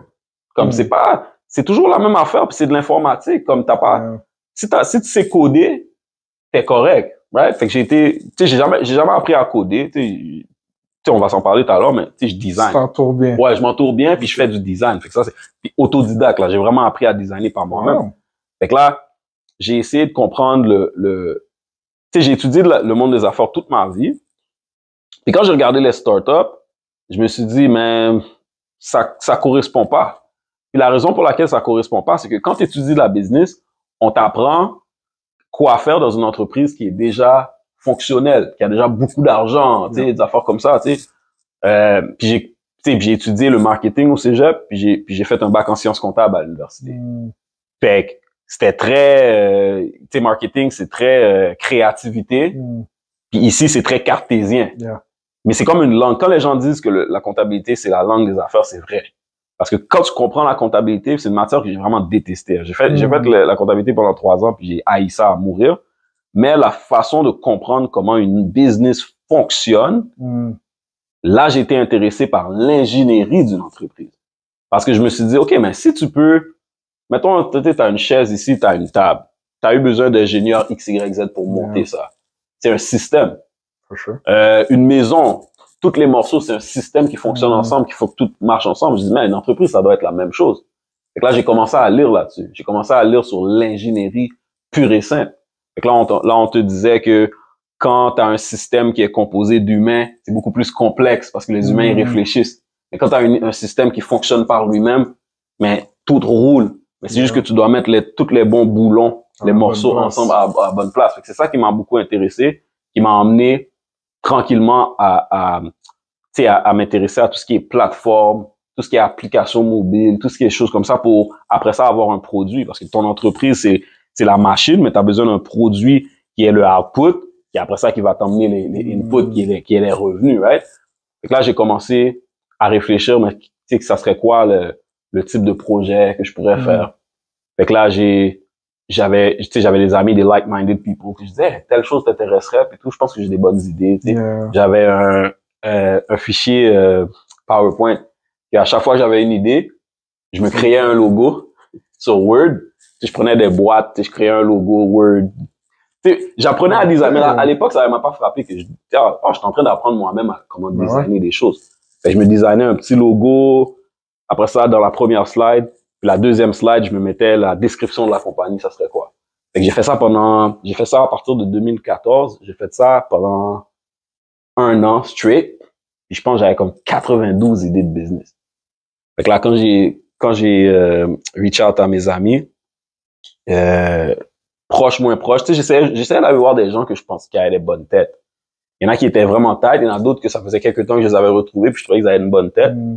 Fait qu'on est allé dans une salle à l'école secondaire Louis-Joseph Papineau. J'ai un ami qui travaille là, fait qu'il m'a donné accès à une salle. J'ai fait une présentation, tout le monde était comme moi. Ma femme était là, ma femme me l'a dit. Ma femme était là, elle m'a dit, ah ouais, c'est bon, là, toutes ces idées-là, mais il faut se concentrer sur un. Ouais, c'est vrai. Puis c'est fou parce que je l'ai écouté jusqu'à un certain point. Parce que mon cerveau, là, il fonctionnait comme à plein régime. Il m'emmenait des idées à gauche, à droite, puis j'essayais, justement, tu sais, une fois, étant donné que j'avais compris comment un système fonctionne, je me suis dit, man, OK, mais si je mets tel type de projet avec tel type de projet, c'est correct, là. Ça va ensemble. Ça va ensemble. Fait que ça fait du sens, puis tout. C'est un écosystème. Exactement. Puis devine comment mon entreprise s'appelait Waxdale Ecosystem. C'était ça le nom. C'était par exprès que j'ai trouvé ce nom-là. Waxdale, parce que wax est synonyme du mot silicone. Yeah. Puis Dale, synonyme du mot valley. C'est ça qui a créé le nom Waxdale. Puis le but, c'était dans le fond d'aider les gens à partir en business avec cette compréhension qu'une entreprise, c'est un système. Fait que dans ma tête, c'est comme si tu comprends que c'est un système, tu peux avoir un taux de réussite de 100%. Parce que c'est un système. Tu mets des morceaux en place. Tu fais pas juste réfléchir à une idée innovante puis tu essaies de, je vais changer le monde avec cette idée-là. Non, essaie de mettre les pieces together. Puis après ça, tu peux lancer quelque chose qu'après ça, tout ce que tu as à faire, c'est gonfler ton système avec des humains puis d'autres machines puis technologies, etc., qui vont faire en sorte que ça va juste booster par lui-même. Fait que c'est comme ça que ça a commencé, puis c'est ça le projet qu'on a eu, puis ça nous a amené à créer des logiciels de gestion nous-mêmes. Fait que j'ai un logiciel de gestion qui s'appelle IdeaBox, c'est moi qui l'ai fait. J'ai d'autres logiciels qu'on utilise à l'intérieur de cette famille-là pour tout gérer nos affaires. Fait que j'ai, de 2016 à 2018, temps partiel. 2018, 2021, temps plein.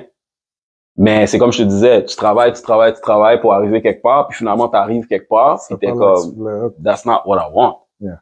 Parce que je travaillais 18 heures par jour, j'avais des entrepreneurs un peu partout dans le monde, ça c'était nice, parce que je parlais à du monde, en matin j'étais plus en Asie, début d'après-midi j'étais en Afrique, fait que je parlais à du monde de partout là dans le monde, mais je passais pas de temps avec mon fils, je passais pas de temps avec ma femme, puis ça devenait de la consultation. Oui, il y avait le côté technologique parce qu'ils utilisaient les outils que j'avais créés pour faire leur travail. Ça, c'était nice. C'était wow. C'est comme ils font leur travail avec mes tools. Mais c'est pas ça que je voulais faire parce que je devais être avec eux autres. Fait que même par rapport à ma description d'un système, ça fonctionnait pas parce que oublie pas, je m'étais dit que un système le moins d'humain possible pour faire le système marcher par lui-même. Mais là, je suis tout le temps dedans. Fait que sans moi, ça peut pas marcher. Ouais, puis j'étais le seul temps plein dans mon équipe.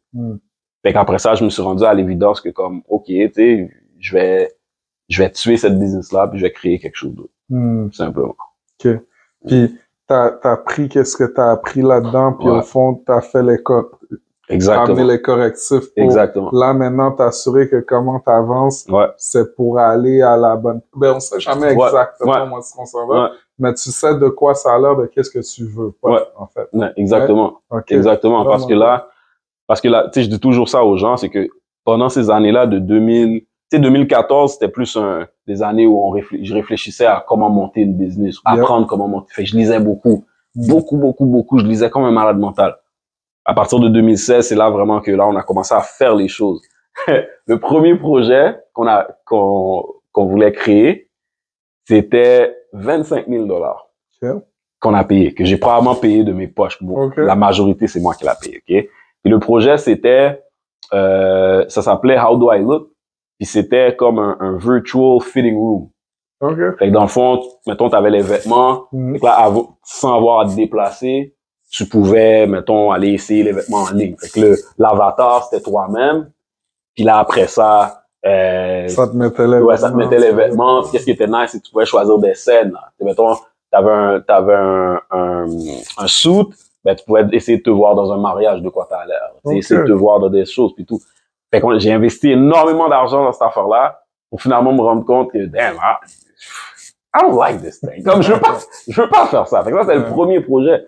Puis on a payé le gars 25 000 $. On a eu plein de problèmes avec lui parce qu'il nous a pas donné le produit qu'on voulait. Il nous a là, je l'ai back, puis tout. Puis c'est comme ça que ça a commencé. Puis là, après ça, c'est devenu... Mais j'ai pris l'expérience où, OK, quand tu crées une entreprise, faut faire attention avec les gens avec qui tu fais affaire. Fait que même les gens, les contracteurs avec qui tu travailles, qu'est-ce que j'ai fait? J'ai rencontré un de mes associés aujourd'hui qui est en Inde. Je l'ai rencontré en ligne, il a essayé de me vendre quelque chose. Puis là, il me dit, mais j'aimerais ça immigrer au Canada. Il dit, all right, OK, I can help you with that. My wife's a lawyer. Là, j'ai dit, but do one thing for me, though. Il dit, what? Il dit, on va créer une compagnie tech de développement en Inde, et tu vas être le CTO qui va gérer ça pour moi. OK. Fait que lui, il gère les gens en Inde. C'est les développeurs, tout ça. C'est lui qui gère tout ça.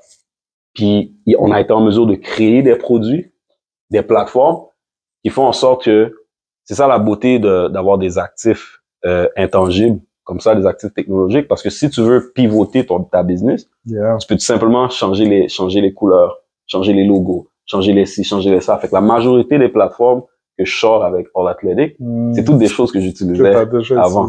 Exactement. Puis c'est facile de turn around parce que tu as les gens de confiance.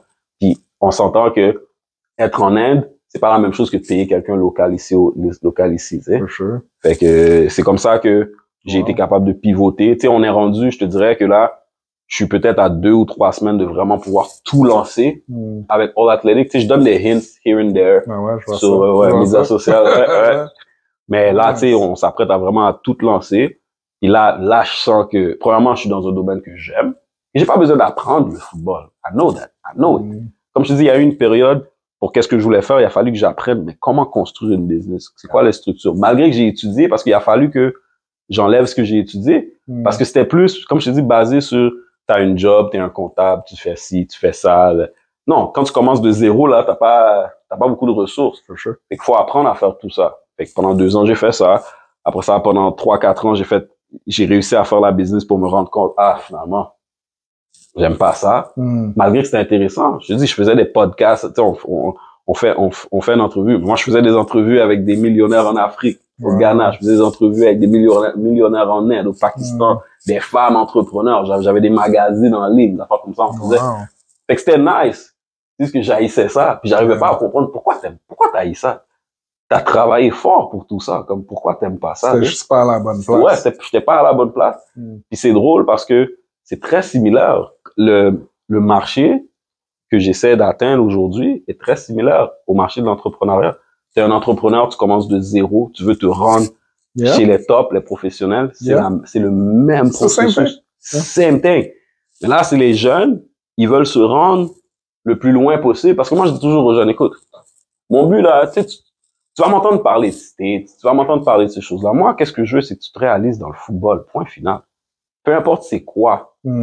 Fait qu'il y en a, moi je vous le dis, il y en a, ils doivent aller aux États-Unis parce que le talent est juste incroyable. Puis j'en ai dans ma famille du monde comme ça. Il y en a, ton talent va t'amener U-Sports, puis il va t'amener peut-être CFL. Ou peut-être ça va être U-Sports. Mais au moins, tu auras eu tous les produits et services que tu avais besoin pour pouvoir maximiser, tu sais, le self-actualization que je parlais. Exactement.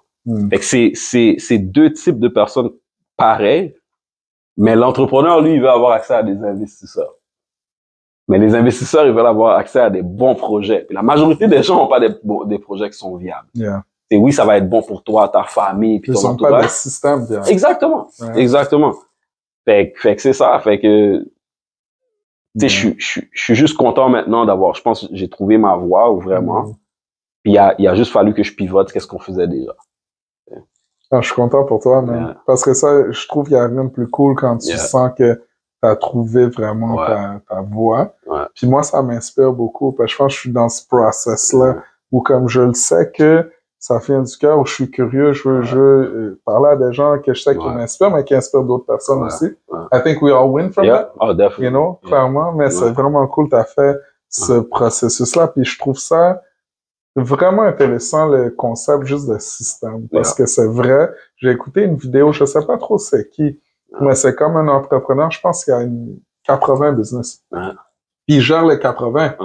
Puis tout le monde lui demande, mais comment tu fais pour avoir du temps? Comment tu fais pour gérer 80 business? Il dit, j'ai le système. J'ai un système qui se réplique, qui fait en sorte que, écoute, oui, je travaille, mais c'est pas comme si je travaille plus que quelqu'un d'autre. C'est réplicable, puis j'ai les gens en place, puis je gère 80 business. Exactement. Donc, ça, c'est une façon très différente de penser, but makes so much sense. Mais tu veux une anecdote?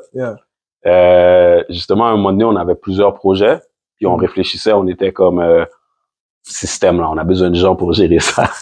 Et ça, j'ai tellement appris parce que tu sais, moi j'ai fait un deck technique en business administration qui est fait qu'on est allé dans les cégeps parce que on avait, quand tu fais ce deck-là, t'as comme un internship à faire pour pouvoir graduer. Yeah. Donc là, on s'est dit, mais on va aller se trouver des étudiants pour gérer nos projets. Mais qu'est-ce qu'on n'a pas calculé, c'est clair. C'est des petits culs, là, de comme 17, 18 ans. Ils savent rien. Eux autres, tout ce qu'ils veulent, c'est passer leur internship. Là, on s'était pris un bureau à Laval. Là, on avait tous les jeunes qui venaient. Là, ils faisaient aucunement qu'est-ce qu'on leur disait de faire, puis tout. Mais la beauté de la chose, c'est que le livre, je vais te recommander ce livre-là, c'est que ce livre-là, je me rappelle plus du nom, mais c'est vraiment un livre d'ingénierie, pur et simple.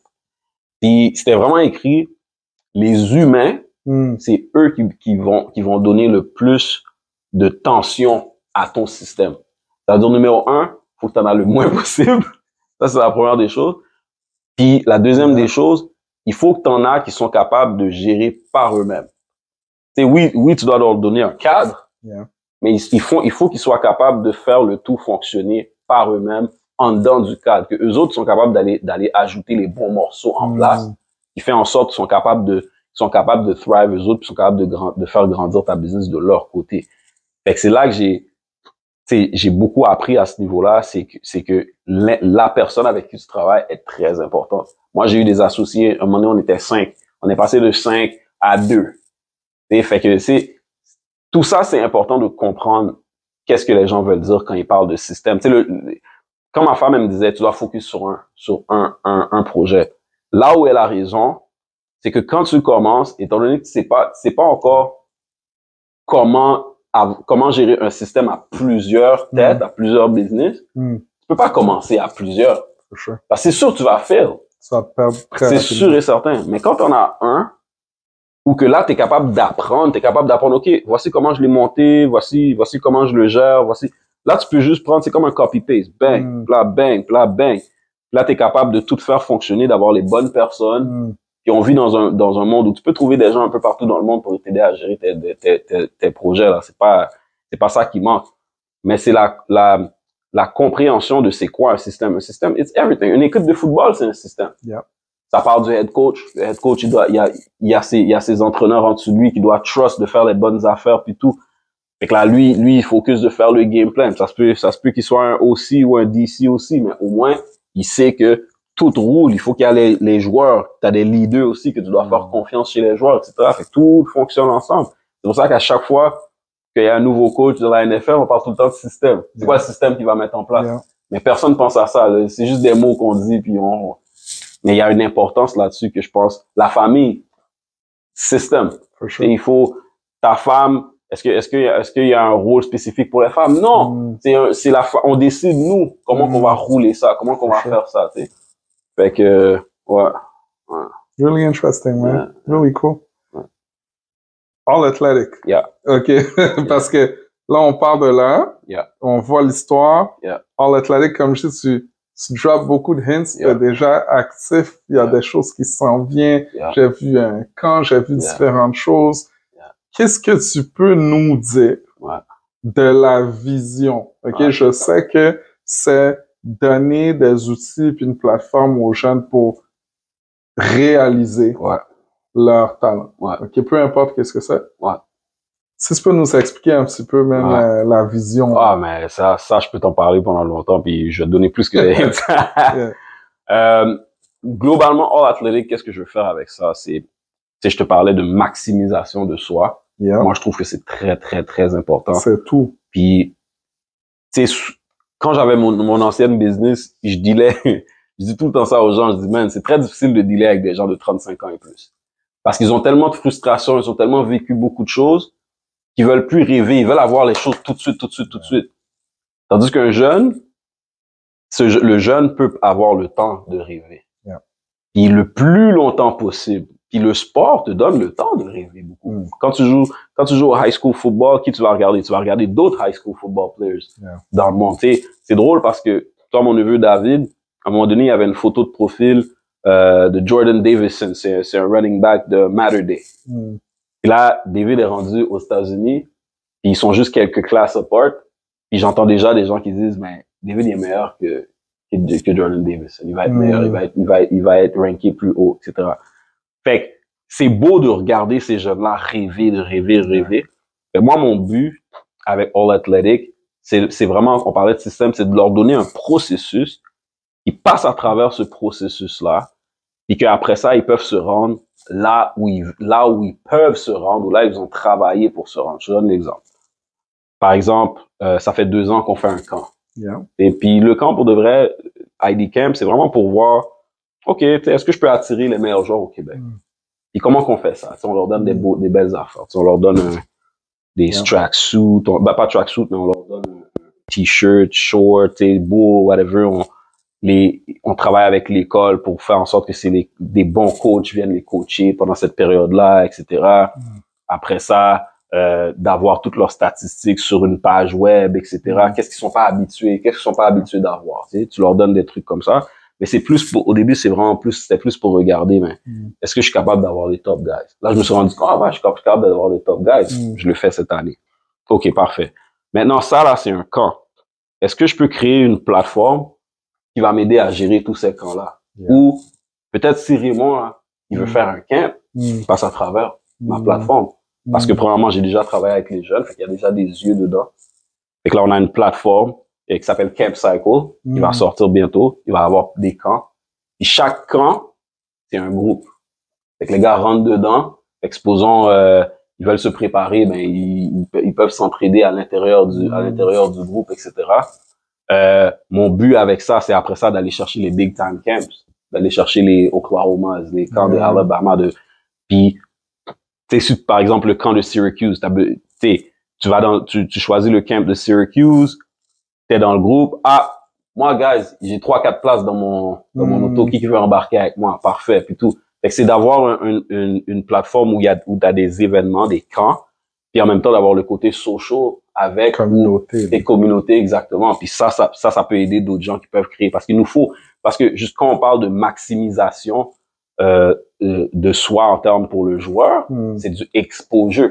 Dans le sport, comment qu'on fait du exposure? C'est à travers des camps, à travers des ID camps ou tu sais n'importe quoi qui t'aide à mettre ton talent en valeur. Fait que ça, c'est une des plateformes que je crée. Fait que là, ça répond à un besoin. De l'autre côté, en ce moment, quand j'analyse les joueurs, tu sais, je commence à partir des gars de secondaire 3, parce que tu sais, j'essaie de matcher un peu qu'est-ce qui se passe aux États-Unis. C'est là que ça commence. Exact. Secondaire 3, freshman, c'est là que ça commence. Fait que je regarde les gars de secondaire 3. Moi, je dis toujours ça aux jeunes. J'ai un de mes neveux qui commence, j'ai plein de neveux. J'en ai un qui commence secondaire 3 cette année à Armand Corbeil. Il est vraiment bon, il joue DB. J'ai dit, c'est là que ça commence. Ta plus grosse année de football, c'est ton année cadet. C'est pas ton année juvénile. Juvénile, c'est nice parce que ça se concrétise. Là, on sait qui est fort. Mais que c'est cadet qu'on sait c'est qui rentre juvénile, right? Fait que là, j'analysais les gars. Mais là, je me suis dit, man, tu sais, je regardais mon fils, je regardais Jordan, je regardais ses teammates, je suis comme, man, il y a beaucoup de gens qui sont forts. Comme, tu peux déjà le voir. Il y a des jeunes, leur habiletés athlétiques sont tellement développées que tu peux déjà voir, mais ce kid-là, mis à part s'il arrête de jouer, là, c'est sûr qu'il va dominer. C'est impossible, là. Tu sais, à moins que, des fois, il y en a, à part quand c'est le physique qui les aide, parce que certaines fois, le kid, il est juste plus développé physiquement. Mais quand tu vois des belles habiletés athlétiques, comme je sais que mon fils va courir vite toute sa vie, c'est sûr et certain. Fait que je regardais ça, j'ai dit, puis l'année dernière, quand mon fils est rentré, je filmais, tu sais, moi, je suis maniaque, fait que il faut que je filme absolument tout dans les games. Fait que là, je partageais les vidéos, etc. Et dans les vidéos, c'est là que j'ai été capable de voir, OK, ces joueurs-là, ils sont bons, tel joueur est bon, whatever. Puis là, j'ai dit, si je créais la même plateforme que j'ai créée pour Caen, encore une fois, c'est un actif, je peux le copier. Je l'ai copié. Là, j'ai créé une plateforme qui s'appelle Sports Prodigy. Là, qu'est-ce que ça fait? Le même principe. C'est des groupes, mais cette fois, c'est des groupes. Mettons, toi, ton fils, il y a ce qu'on appelle un Sport HQ. Là, ton fils a un Sport HQ football. Ça veut dire, toutes ces vidéos, toutes les affaires que tu prends pour ton fils, ils vont là-dedans. Et qu'est-ce qui est nice? Mais toi, tu t'y connais, obviously, tu n'auras pas besoin de ça nécessairement. Mais mettons, il y a un coach qui peut regarder ça aussi. Il peut dire, ton enfant, là, il est bon, il est fort, whatever. Il y a une partie qui est Learning Center.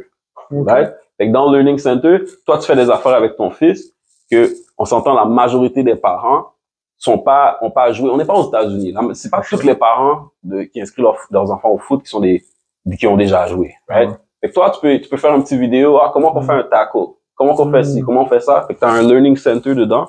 Pourquoi je fais ça? C'est parce que les gars qui font, tu sais, je t'ai parlé de la plateforme de camp, ces gars-là, je les connais déjà. J'ai besoin de savoir qui s'en vient. Faut qu'il y ait un flow. Right? Puis la dernière chose, c'est The Golden Tide, qui est vraiment l'article, les articles que j'écris, qui est vraiment l'espèce de 24/7 sports, whatever que j'écris pour les gars. Parce qu'une fois que j'ai ces informations-là, ben, j'ai besoin d'en parler. Sure. Faut que j'en parle. Faut que je dise, ce jeune-là, il 6'6" wingspan, puis il a couru un 4'5". Faut en parler. Parce que ça, c'est une autre histoire. Je pourrais en parler tout le temps, là, mais on fait pas un très bon job de parler de nos gars ici au Québec. Fait que c'est ça, pour moi, c'est ce flow-là que je fais avec mes plateformes, avec mes projets. Puis, en dernier lieu, c'est la communication, parce que j'ai besoin que les gars puissent communiquer avec moi. Fait que j'ai créé une application mobile qui s'appelle Players Connect. Fait que là, je vais annoncer bientôt aux jeunes, écoute, à partir de 9h du soir jusqu'à 10h, là, vous pouvez me texter, là, je vais vous répondre. Parce que je veux savoir qui vous êtes. Est-ce que vous avez des questions par rapport, moi, il y a certaines choses que je connais, je peux vous en parler, etc. Fait que c'est vraiment ce processus-là que je veux mettre en place. Puis, on en avait parlé aussi avec notre ami commun Emmanuel, de faire plus de podcasts, de parler, puis de démontrer qu'on connaît la game, puis on sait qu'on connaît le processus. Surtout toi qui as eu l'expérience américaine. Moi, j'ai eu peur de l'avoir. Toi, t'es allé, ton frère est allé. C'est d'avoir des gens communs comme ça qui puissent parler de leur expérience.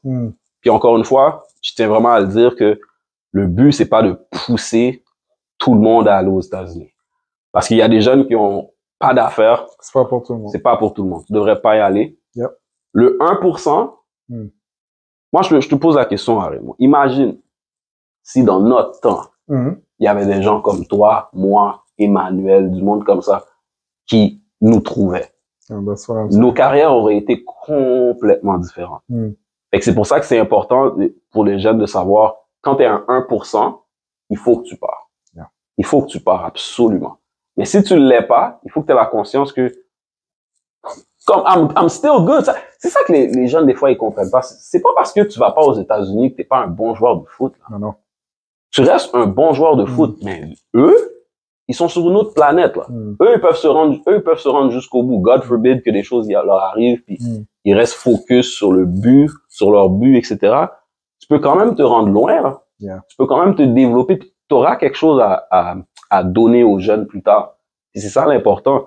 Puis c'est pour ça que All Athletics, c'est juste une question de pouvoir trouver les gars. Il n'y a pas de ranking. Moi, je rank pas les gars, mais je te dis seulement où est-ce que tu es rendu dans ton développement.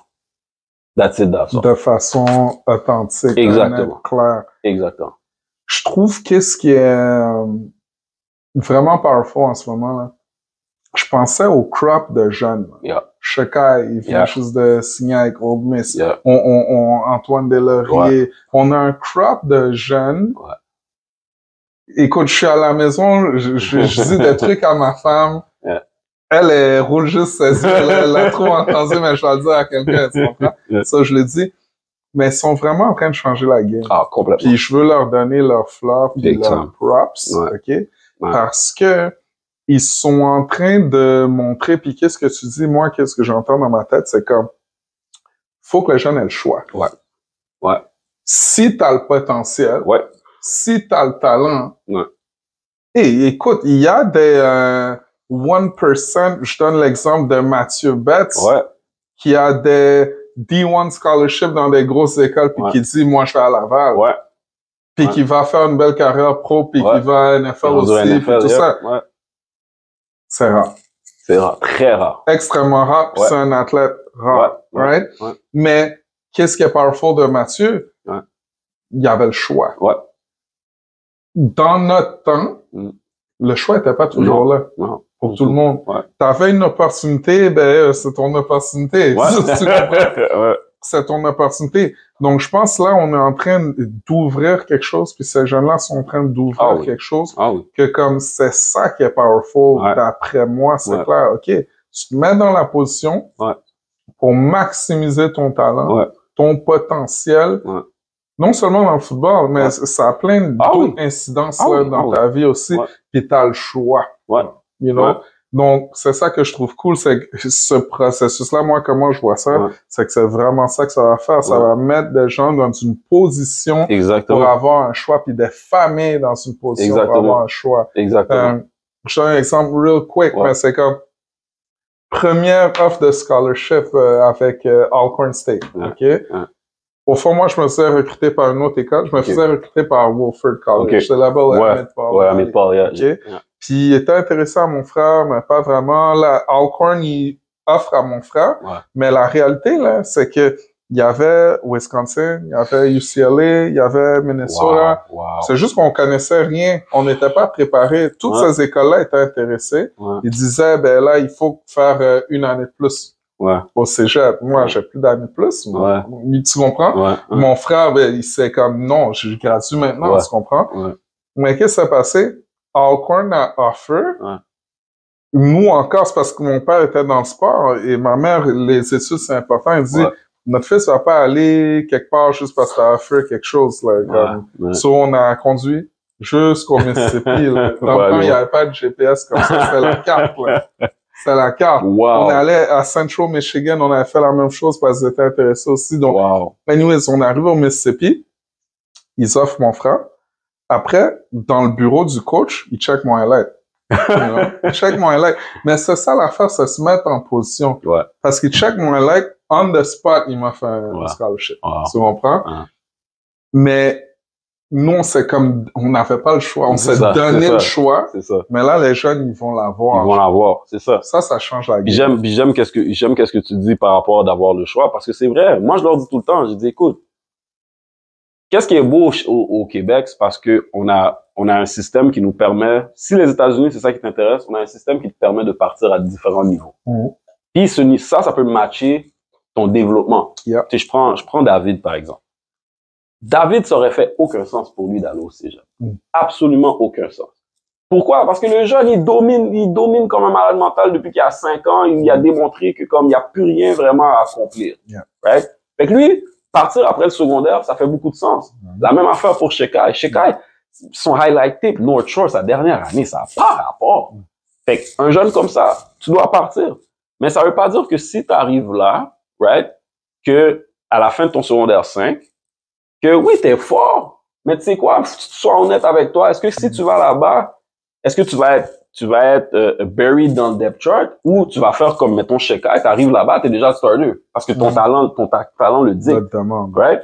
Fait que tu peux aller jouer au cégep puis après ça, tu vas avoir un autre pool. Parce que c'est juste que ça se rétrécit un peu plus. Puis, avec qu'est-ce qui se passe au Québec maintenant, je me rappelle jamais du nom du D-line de Vanier qui a eu Michigan State, qui en a eu multiple. Il s'appelle Emmanuel, je me rappelle plus c'est quoi son nom de famille. Mais beaucoup de, tu sais, tous ces offers-là, t'as Steve Bolo aussi. Tu sais, comme que le cégep commence tranquillement à donner accès à plus d'offres que, mettons, les Syracuse, puis les Connecticut, puis les UMass qu'on connaît. Right? Mais le curve est différent aussi. Comme je donne l'exemple de Steve. Et encore, on se connaît de loin, un jeune Camerounais aussi, right? Mais je pense qu'il jouait où? Il était dans une toute petite école à Lac-Mégantic. Moi, je sais plus c'est quoi l'école. Puis, bon, Lac-Mégantic, right? No disrespect, il joue à Lac-Mégantic. C'est bon, j'ai rien dit. Lac-Mégantic, right? Mais encore une fois, c'est que les gens ont un curve différent. Je sais pas, il y avait accès à quoi? You know? Et donc, des fois, je trouve que c'est ça qui est intéressant des States, que le monde doit comprendre, puis que j'essaie d'expliquer, puis je sais que tu comprends, c'est que il y a beaucoup de recrutement qui se fait sur le potentiel. Big time. Big time. Donc, c'est pour ça que tu es capable de voir un kid en secondaire 3, qui est peut-être pas aussi bon qu'un autre, mais tu vois des traits de sa habilité, puis tu sais que peut-être qu'il commence à jouer, que mets-le dans le bon environnement, mais commence déjà à rentrer dans le système, fais les bonnes choses. Trust me, peut-être en secondaire 5, you're out of here. Ça va blow up, Donc, c'est ça un petit peu que le monde doit comprendre, puis je pense que c'est ça qui m'avait frappé quand je suis arrivé aux States, c'est que je regardais les gars, puis j'arrive là-bas, puis je vois des gars 19 ans, 18, 19 ans, super vite, super fort, puis tout. Mais je catch des trucs, puis je me dis, je faisais ça à 19 ans. Ouais. C'est juste pas commencé à toucher des poids avant cet âge-là. Exactement. Parce que je n'étais pas encouragé à le faire, Ouais. poussé à le faire. Ouais. Là, je sais que les choses ont changé, mais le système est en place. Ouais. Donc là, C'est c'est ça la juste grosse différence. prendre le même système, le mettre ici, il n'y a peut-être pas les mêmes ressources. Moi, je suis comme, rien m'empêche de faire ça. Oui, exactement. Tu peux wake up early, toi aussi, là. Tu sais, je veux dire, si, souvent, c'est ça que les jeunes disent, oh, mais eux autres, tu s'entraînes depuis des années. Ouais, toi aussi, mais toi, pourquoi tu t'entraînes pas depuis des années? Ben, t'es le même jeune. Moi, je dis, t'es le même jeune. Un jeune de 15 ans ici, un jeune de 15 ans là-bas, t'es le même jeune. La seule différence, c'est que lui, il a une motivation qui est incroyable. Tu dois matcher sa motivation. Ben, je dis toujours ça à mes joueurs. Si ton but, c'est ça, donne-moi pas ça d'effort. Il faut que tu matches. Si tu le matches pas, comment tu vas faire pour te rendre? Si tu me dis, tu as des rêves de fou, mais tu veux pas travailler fort, mais comment tu vas faire pour les atteindre? Ça fait aucun sens. C'est pour ça qu'ici, je pense que les institutions aussi doivent le comprendre, c'est que quand un jeune, lui, s'est décidé qu'il allait faire ça, puis il est dominant, ben, laissons-le aller là où, oui, on reconnaît son talent ici, mais comme tu as dit, là-bas, ils vont non seulement reconnaître le talent, ils vont voir le potentiel pour plus tard également. Right? Mais les gars ceux que se sont pas rendus à ce niveau de domination-là, rendus en secondaire 5, mais continue ton cheminement. We never know. We never know qu'est-ce qui pourrait se passer. For sure. Puis, tu vas avoir des opportunités. Ça sera pas les mêmes. On s'entend, là. T'auras pas 50 offers à partir du Québec. OK? On s'entend, là. Mais, hey, there's levels to this, man. Il y a des écoles aux États-Unis qui se font pas recruter. Yeah. Et parce qu'ils sortent pas beaucoup de gars. For sure. Il y a une école qui envoie, qu'il y a quelques gars d'Albeview qui sont partis cette année, de Webb School, à Tennessee aussi. Yeah, ouais. Mais ils jouent dans une ligue moindre. C'est une belle école, très belle école, beau facilities, mais ils jouent dans une ligue moindre. Et ils ont un seul gars qui a un Power 4 offer. Un seul. Dans les dernières années. C'est un receveur qu'ils ont en ce moment. Mais les kids qui veulent absolument partir, ils doivent savoir, premièrement, Ils doivent être informés. tu dois être informé, va pas n'importe où. Tu sais, Webb School, comme encore une fois, c'est une belle école. Ça va changer parce qu'ils prennent de plus en plus de gars d'ici. Yeah. C'est drôle parce que c'est nous qui va changer leur statut. Yeah. Mais si numéro 1, ton niveau de développement physiquement ou peu importe est pas on point, en plus, va pas te choisir une école que ça va aller nulle part. Parce qu'à moins que tes parents ils ont les moyens de payer. Yeah. Moi, je dis toujours aux jeunes, si tu décides de partir, reviens pas. Okay? Si tu décides de partir, go, reviens pas, man. Ouais. Man, qu'est-ce que tu dirais aux jeunes? Surtout là, on parle de recrutement, on parle au-delà du recrutement aussi, on parle de la game. C'est quoi ça? C'est quoi ça? Ouais. C'est jouer au football, mais dans quelles circonstances? Dans quel environnement? Pour être le mieux, pour grandir, pour t'ouvrir des portes dans ta vie, ultimement, puis hopefully aller le plus loin que tu peux. Qu'est-ce que tu dirais aux jeunes maintenant, là? OK? Un kid qui est sérieux là-dedans, qui veut avancer. Qu'est-ce qu'il ne sait pas? OK? Qu'est-ce qu'il ne sait pas? Qui devrait vraiment, vraiment taper là, maintenant. S'il y avait une chose. Il y en a des millions. Mais s'il y en a une, là, qui sort pas. Je me rappelle quand, dans le questionnaire que tu m'as envoyé, une des choses que j'avais dit par rapport à une question similaire, c'est que tu dois avoir une passion extrême. Et quand je dis extrême, oui, il faut que quelqu'un te dise, man, t'es obsédé par ça. Il faut que tu le sois. Yeah. C'est comme je te dis, parce que même si c'est pour aller jouer NCAA, je dis toujours aux kids, ton but là, c'est pas la NFL. Ton but, c'est d'aller étudier for free. Yeah. Et puis d'aller te set up. Parce que dans ces écoles-là, tu vas aussi rencontrer des gens qui, mettons à Baylor School, là, ça coûte 90 000 $ canadiens pour aller à cette école-là. Pour les étudiants qui ont pas le talent, mais qui ont les moyens. Il y a plein d'universités qui ça coûte pas ça, là. Exactement. Fait que même à Baylor School, tu vas rencontrer des jeunes qui vont devenir des amis, qui vont finir par être des sénateurs, ou tu sais, des big dogs aux États-Unis. Fait que déjà là, tu gagnes avec ça. Fait que la même chose quand tu vas arriver NCAA dans les colleges. Fais des amis, rencontre des gens. Reste pas seulement avec tes gars de foot. Reste pas seulement avec tes gars de foot. Mais quand ça vient du football, tu dois avoir une passion extrême, puis tu dois vouloir travailler fort comme un malade mental. Il faut que tu veuilles. Il faut que tu le veuilles, man. Il faut que tu le veuilles parce que, encore une fois, tu sais pas qu'est-ce qui t'attend. Peut-être que tu vas tomber sur un coach, là. Peut-être que ton head coach, ton recruteur, il t'aimait beaucoup. Mais peut-être il y a un des coachs, peut-être le DC, il va pas tomber en amour avec toi. Yep. Peut-être que ton position coach, il va changer de job, ça va être un nouveau position coach, puis il va pas t'aimer. Moi, une histoire, je sais pas si c'est vrai, c'est une anecdote, mais un des joueurs les plus athlétiques, plus talentueux que j'ai joué dans ma vie, c'était Anthony Thompson. J'ai joué avec lui à Vanier. Incroyable athlète.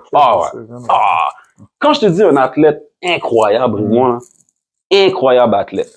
Je le vois depuis qu'il était tout petit à la salle. Puis, qu'est-ce que je comprenais pas, c'est que, moi, j'ai commencé à jouer au football tard. Et moi, me lancer à terre, à gauche, à droite, j'étais pas habitué, j'ai jamais joué quand j'étais jeune, mais j'essayais de le faire, mais ça venait pas naturel. Thompson, là, le ballon était 5 verts, tu vois, Thompson, il sautait pas, il était incroyable. Puis l'histoire dit que Anthony Thompson, il a réussi à se rendre à UCLA. Il y a eu un nouveau staff, puis le staff lui a dit, ben, nous, on ne veut pas ici. C'est comme ça, des fois. Puis il est parti, tu comprends? Fait que malgré que le kid, il a travaillé extrêmement fort pour arriver quelque part que beaucoup de nous ici, on n'a même pas touché. Quelqu'un est arrivé et a dit, hey, nous, on veut pas ici. Mais qu'est-ce qu'il a fait, Thompson? Il est allé dans son nouveau college. Je pense que c'était Eastern Illinois, si je me trompe pas. Southern Salukis. Ouais, Salukis, ouais. Il est allé là, il a fait ses things, il a eu une belle carrière dans la CFL. So, mais si Thompson n'aurait pas travaillé fort, là, vraiment, il serait pas rendu à UCLA. Après ça, il n'y aurait pas eu l'expérience de quelqu'un, on lui dise, ben non, nous, les débits canadiens, ça nous intéresse pas. Il n'y aurait pas eu ça, il serait pas allé dans une nouvelle équipe où il y a ball out, puis il n'y aurait pas eu une belle carrière dans la CFL parce qu'il a starté longtemps safety pour les Lions. So, c'est ça que je dois dire, c'est ça mon message pour les jeunes, c'est you can't cheat the game. Tu peux pas cheat, man. Puis, les jeunes, ils ont des rêves incroyables, là. Je veux dire, je leur demande, à mon dernier camp, je dis, il y en avait un devant moi, je dis, toi, ton but, c'est quoi? La NFL. Puis je l'ai demandé juste une fois parce que je savais que tous les autres allaient dire la NFL aussi. Mais le kid qui m'a dit ça, il y avait pas, son size était pas incroyable ou quoi que ce soit. Mais je lui ai dit une chose, j'ai dit, écoute, si ton rêve, c'est ça, comme je t'ai dit tout à l'heure, mets ça d'effort. Mets ça d'effort. Si tu mets plus d'efforts que ça require. Parce que quand tu parles aux gars de la NFL, je me rappelle Tiki Barber, Randy Barber, il y avait une entrevue. Puis là, il leur disait, mais comment ça, vous deux, vous vous retrouvez dans la NFL? Ils disaient, écoute, nous, là, 3-4 heures du matin, on allait courir. By the time qu'il est 6 heures, on allait workout. By the time qu'il est telle heure, on faisait un autre workout. On faisait telle affaire. Man, if you want to be an outlier, you gotta do outlier stuff. Fait que quelqu'un doit te dire que t'es mal. Quelqu'un va te dire, man, t'es malade. Mais à la fin de la journée, je dis toujours aux jeunes, tu dois être un professionnel avant d'être un professionnel. La NFL, c'est pas une ligue qui fait des professionnels. C'est une ligue de professionnels. C'est pour ça qu'ils disent, comme, if you're good enough, they'll find you.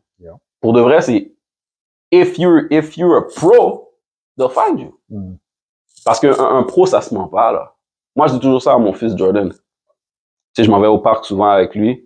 J'essaie pas trop d'abuser, là. Tu sais, je suis pas le genre de père qui va au parc everyday avec Jordan parce que je le vois dans la NFL. Moi, c'est plus des corrections. On va en pratique en game. Il a fait 2-3 choses on va aller corriger ça. Puis je dis à Jordan, là, on est là pendant 1 heure, 1 heure et demie. On va refaire ça plein de fois.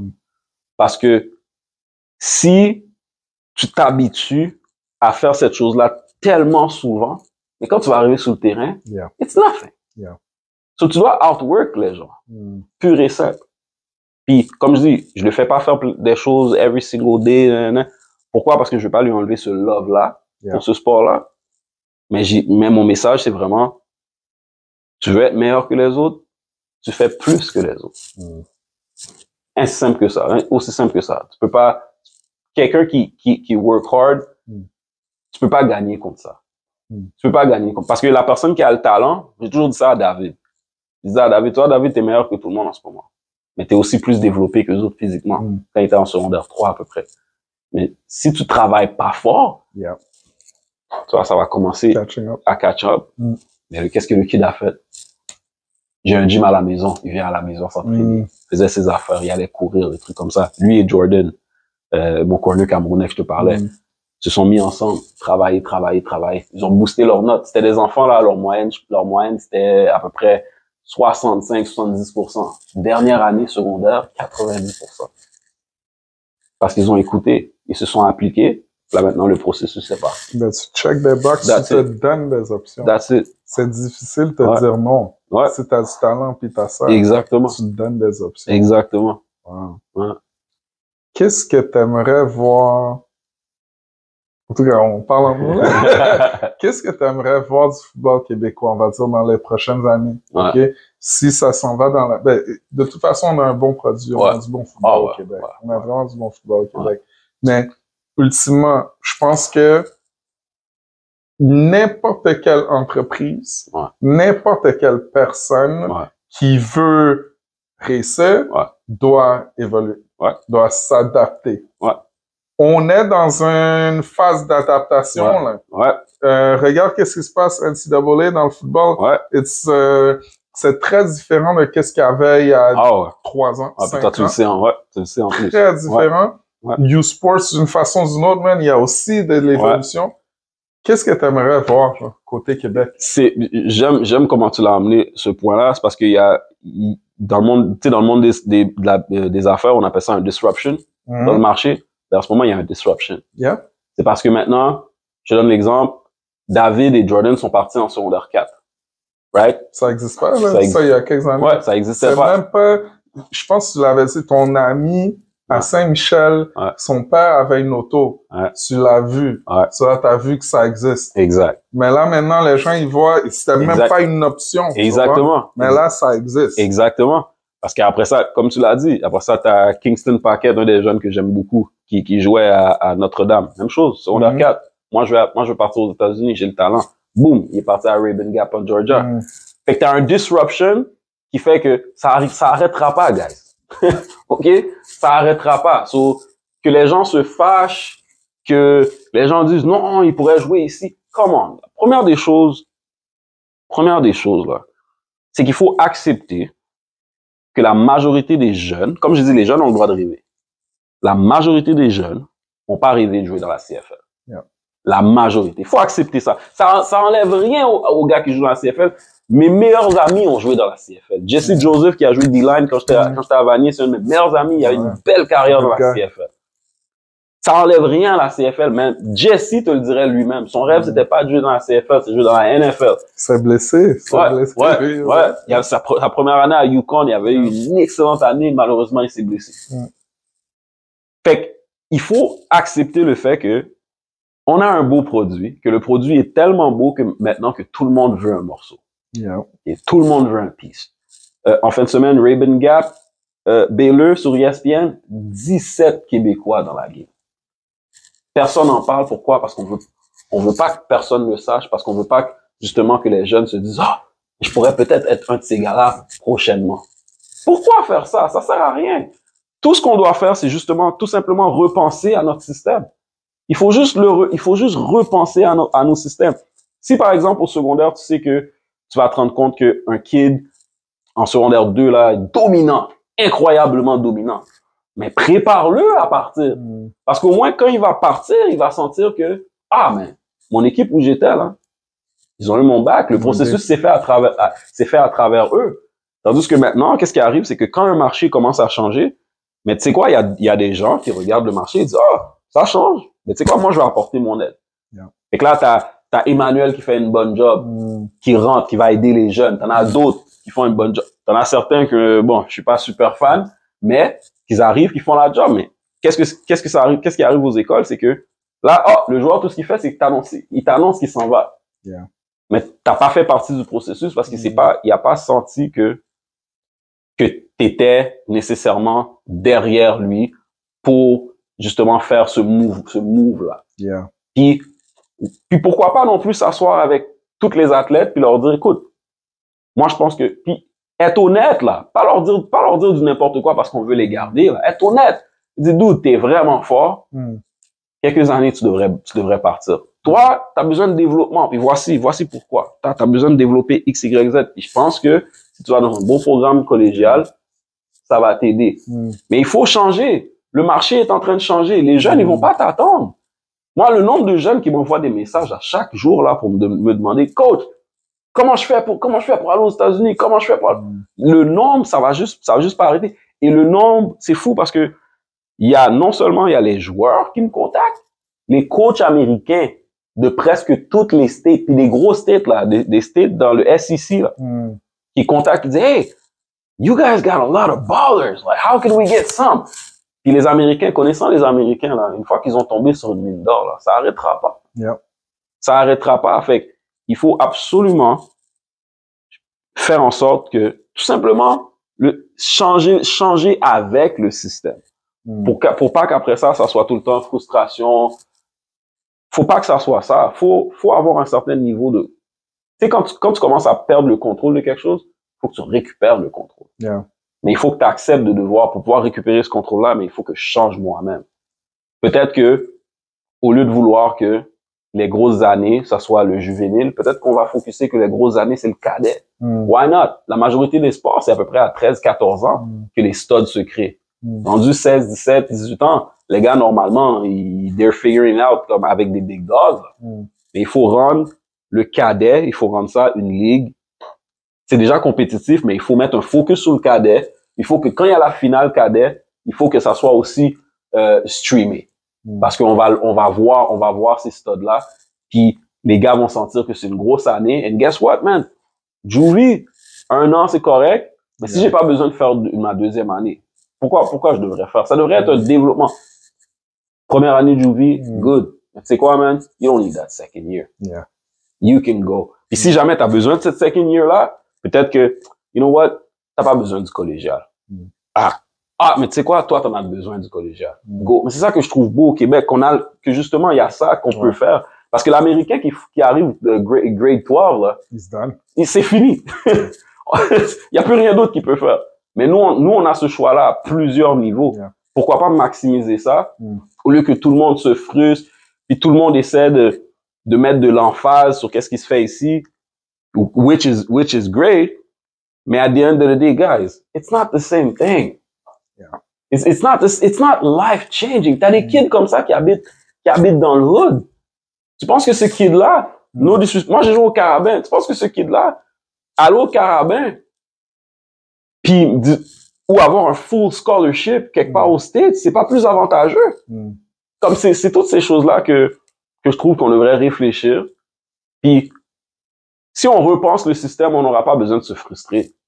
On va juste trouver un moyen de fonctionner à l'intérieur de ça, parce que je te le dis, no matter what, que des bonnes personnes comme Emmanuel n'existent pas ou d'autres personnes, l'Américain va trouver un moyen quand même, parce que le Québec est sur la map quand ça vient du football en ce moment. Sure. Yeah. Quelque chose que je voudrais rajouter là-dessus, puis je sais que tu vas relate parce que t'es un père. Yeah. Moi aussi, je suis un père. Il y a quelque chose à quoi je pense souvent. Genre. Je regarde mon fils, puis je suis souvent rappelé que comme, il n'y a pas à moi. That's it. Right? That's it. Il n'y a pas à moi. That's it. Puis encore, je pointe personne du doigt, mais je l'ai vu moi-même dans mon parcours. Avec des gens que j'apprécie, que je respecte beaucoup. Mais des fois, c'est facile de tomber dans le mindset, c'est mon athlète. C'est pas ton athlète. Non. Mais c'est peut-être différentes façons de voir. Peut-être qu'il y a des gens, c'est ça qui pensent pour vrai. Ultimement, moi, ma façon de voir les choses puis comment je veux avoir un impact puis disrupt, c'est que je dis non, moi je suis un guide. That's it. Dans ton parcours. That's it. C'est ton parcours. That's it. C'est pas à moi. Non. Right? Donc, à partir de là, ben, c'est outiller la personne et sa famille. Exact. Qui puissent avoir le plus d'options. Exact. Puis faire les choix les plus éclairés. Exact. Peut-être c'est ça aussi, man. C'est à différents niveaux. Je pense qu'il y a ce côté-là intérieurement. Déjà, c'est peut-être ça, moi, c'est mon mindset. Je pense que c'est ton mindset. C'est pas nos athlètes. C'est pas les athlètes personnes. They're their own people. Right? So, déjà, c'est ça. Mais c'est drôle que tu dises ça. Souvent, je pense à ça. Tu sais, quand tu sais, en fin de semaine, mon fils avait une game, il a fait un très beau touchdown sur un reverse. Puis, c'est drôle parce que dans ces moments-là, tu sais, en tant que père, tu cherish, là. T'es comme, man, that's amazing. Mais un jour, s'il se rend loin, mais il va faire ça pour sa famille. Faire des plays comme ça, c'est pour sa famille. Toi, t'es encore dans sa vie, t'es son père ou peu importe. Puis tu l'as amené à arriver là, mais à un moment donné, il va faire ça pour sa propre famille. Yeah. C'est ça que le monde, ils doivent comprendre. C'est vrai, j'aide mon fils, je développe mon fils pour lui. Pour lui. Yeah. Et c'est mon travail après ça de réaliser qui qu'il est et son potentiel, puis après ça de le mettre sur ce chemin-là pour maximiser son potentiel. Fait que si jamais, tu sais, mettons, toi, Jordan, mon corner. Jordan, maintenant, il y a un DB coach. Est-ce que, à chaque été, quand il va revenir ici, oui, je vais l'entraîner, mais est-ce que est-ce que je vais essayer de changer les philosophies qu'il apprend avec son DB coach? Non, parce que je le ferai un disservice. Parce que quand il va rentrer sur le field, c'est pas moi qui le coach. Fait que s'il foire dans le scheme, parce que moi, j'ai essayé de comprendre c'était quoi le scheme qu'il faisait ou quoi que ce soit, c'est lui qui est perdant. Fait que c'est important pour moi, quand je parle à Jordan, je lui demande souvent, OK, mais comment qu'ils jouent cover 3? Comment qu'ils font ce genre de choses-là? Puis tout. Ah, OK, mais moi, je pense, voici les raisons. Parce que je veux que tu te maximises où est-ce que tu es rendu. C'est ta vie. C'est ta vie. Ma job en coach, c'est d'avoir trouvé que tu avais un talent incroyable, puis de t'avoir poussé à aller à un endroit que toi-même tu pensais pas. Le nombre de temps que ça m'a pris pour faire cet enfant-là croire qu'il avait le talent, parce qu'au début il croyait pas. Mais c'est ça ma job. C'est ça ta job en tant que coach. C'est de faire en sorte que le jeune, il apprend où est-ce qu'il est rendu au niveau de son talent, de son développement, puis après ça de le pousser au bon endroit, avec ou sans toi. Ça, puis il va être redevable. La pire chose qu'il peut faire, c'est d'essayer quand tu parles à justement faire comme si t'étais le owner de ce joueur-là qui a un parent, soit dit en passant, qui a ses propres parents aussi. C'est qu'une fois quand le jeune découvre ça, qu'est-ce qu'il va faire? C'est qu'il va avoir des problèmes avec toi, etc. Right? So, c'est ça aussi que les gens ils doivent comprendre, c'est que non, l'athlète t'appartient pas. Il faut que tu profites quand il est là. Let's go, on va gagner avec, on va essayer de maximiser qu'est-ce qu'on a avec lui. Mais si lui-même a pu voir qu'il avait le talent pour passer à autre chose, et lui a décidé qu'il veut passer à autre chose, mais faut les laisser passer à autre chose. Ils vont nous aimer pour ça là. Ouais. Je vais te poser une dernière question. Ouais. Parce que je sens qu'on pourrait aller longtemps encore.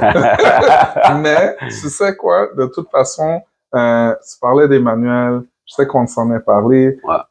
We're not done doing this. Yeah, That's for sure. Parce que il y a tellement de choses à quoi parler, puis there's a disruption going on. Big time. Puis, I guess il faut encourager ça. Yeah, big time. Qu'est-ce que t'aimes le plus de ta job avec All Athletic? Qu'est-ce que t'aimes le plus là-dedans? Man, il y a tellement de choses. Il y a tellement de choses que j'aime. Numéro 1, je me perds quand je travaille. C'est vrai, quand tu fais quelque chose que t'aimes, tu vois même pas le temps passer. Tu t'adores ça et tout. Mais ce que j'aime le plus, puis ça, je vais comparer avec qu'est-ce que je faisais avant avec Waxdale. C'est que quand j'opérais Waxdale, comme je te dis, les gens, ils veulent arriver quelque part très, très, très vite. Et ils ont tendance à pas écouter. Tu leur dis, hey, tu devrais faire X, Y, Z. Puis après ça, prendre ton temps de regarder les résultats ou quoi que ce soit. Ils vont regarder les résultats le lendemain. Là, ils voient qu'il n'y a pas de résultats, puis là, ça veut dire qu'il y a un problème. Ce que j'aime, c'est qu'avec All Athletic, j'ai beaucoup de conversations avec beaucoup de jeunes. Ils écoutent. Ça, j'aime ça. Ça, j'aime le fait que... Ils ont soif d'apprendre. Ouais, exactement. Et tu les conseilles. C'est sûr, des fois, de temps en temps, t'en as là qui pensent que ils ont 16 ans, puis toi, ils pensent qu'ils connaissent plus la vie que toi. Hein. Puis souvent, c'est ça. Souvent, c'est même pas nécessairement des questions football related. Je me rappelle, il y avait un de mes joueurs l'année dernière, au début de la saison, et il me dit, je sais pas si j'aime le foot. Je sais plus si j'aime ça autant.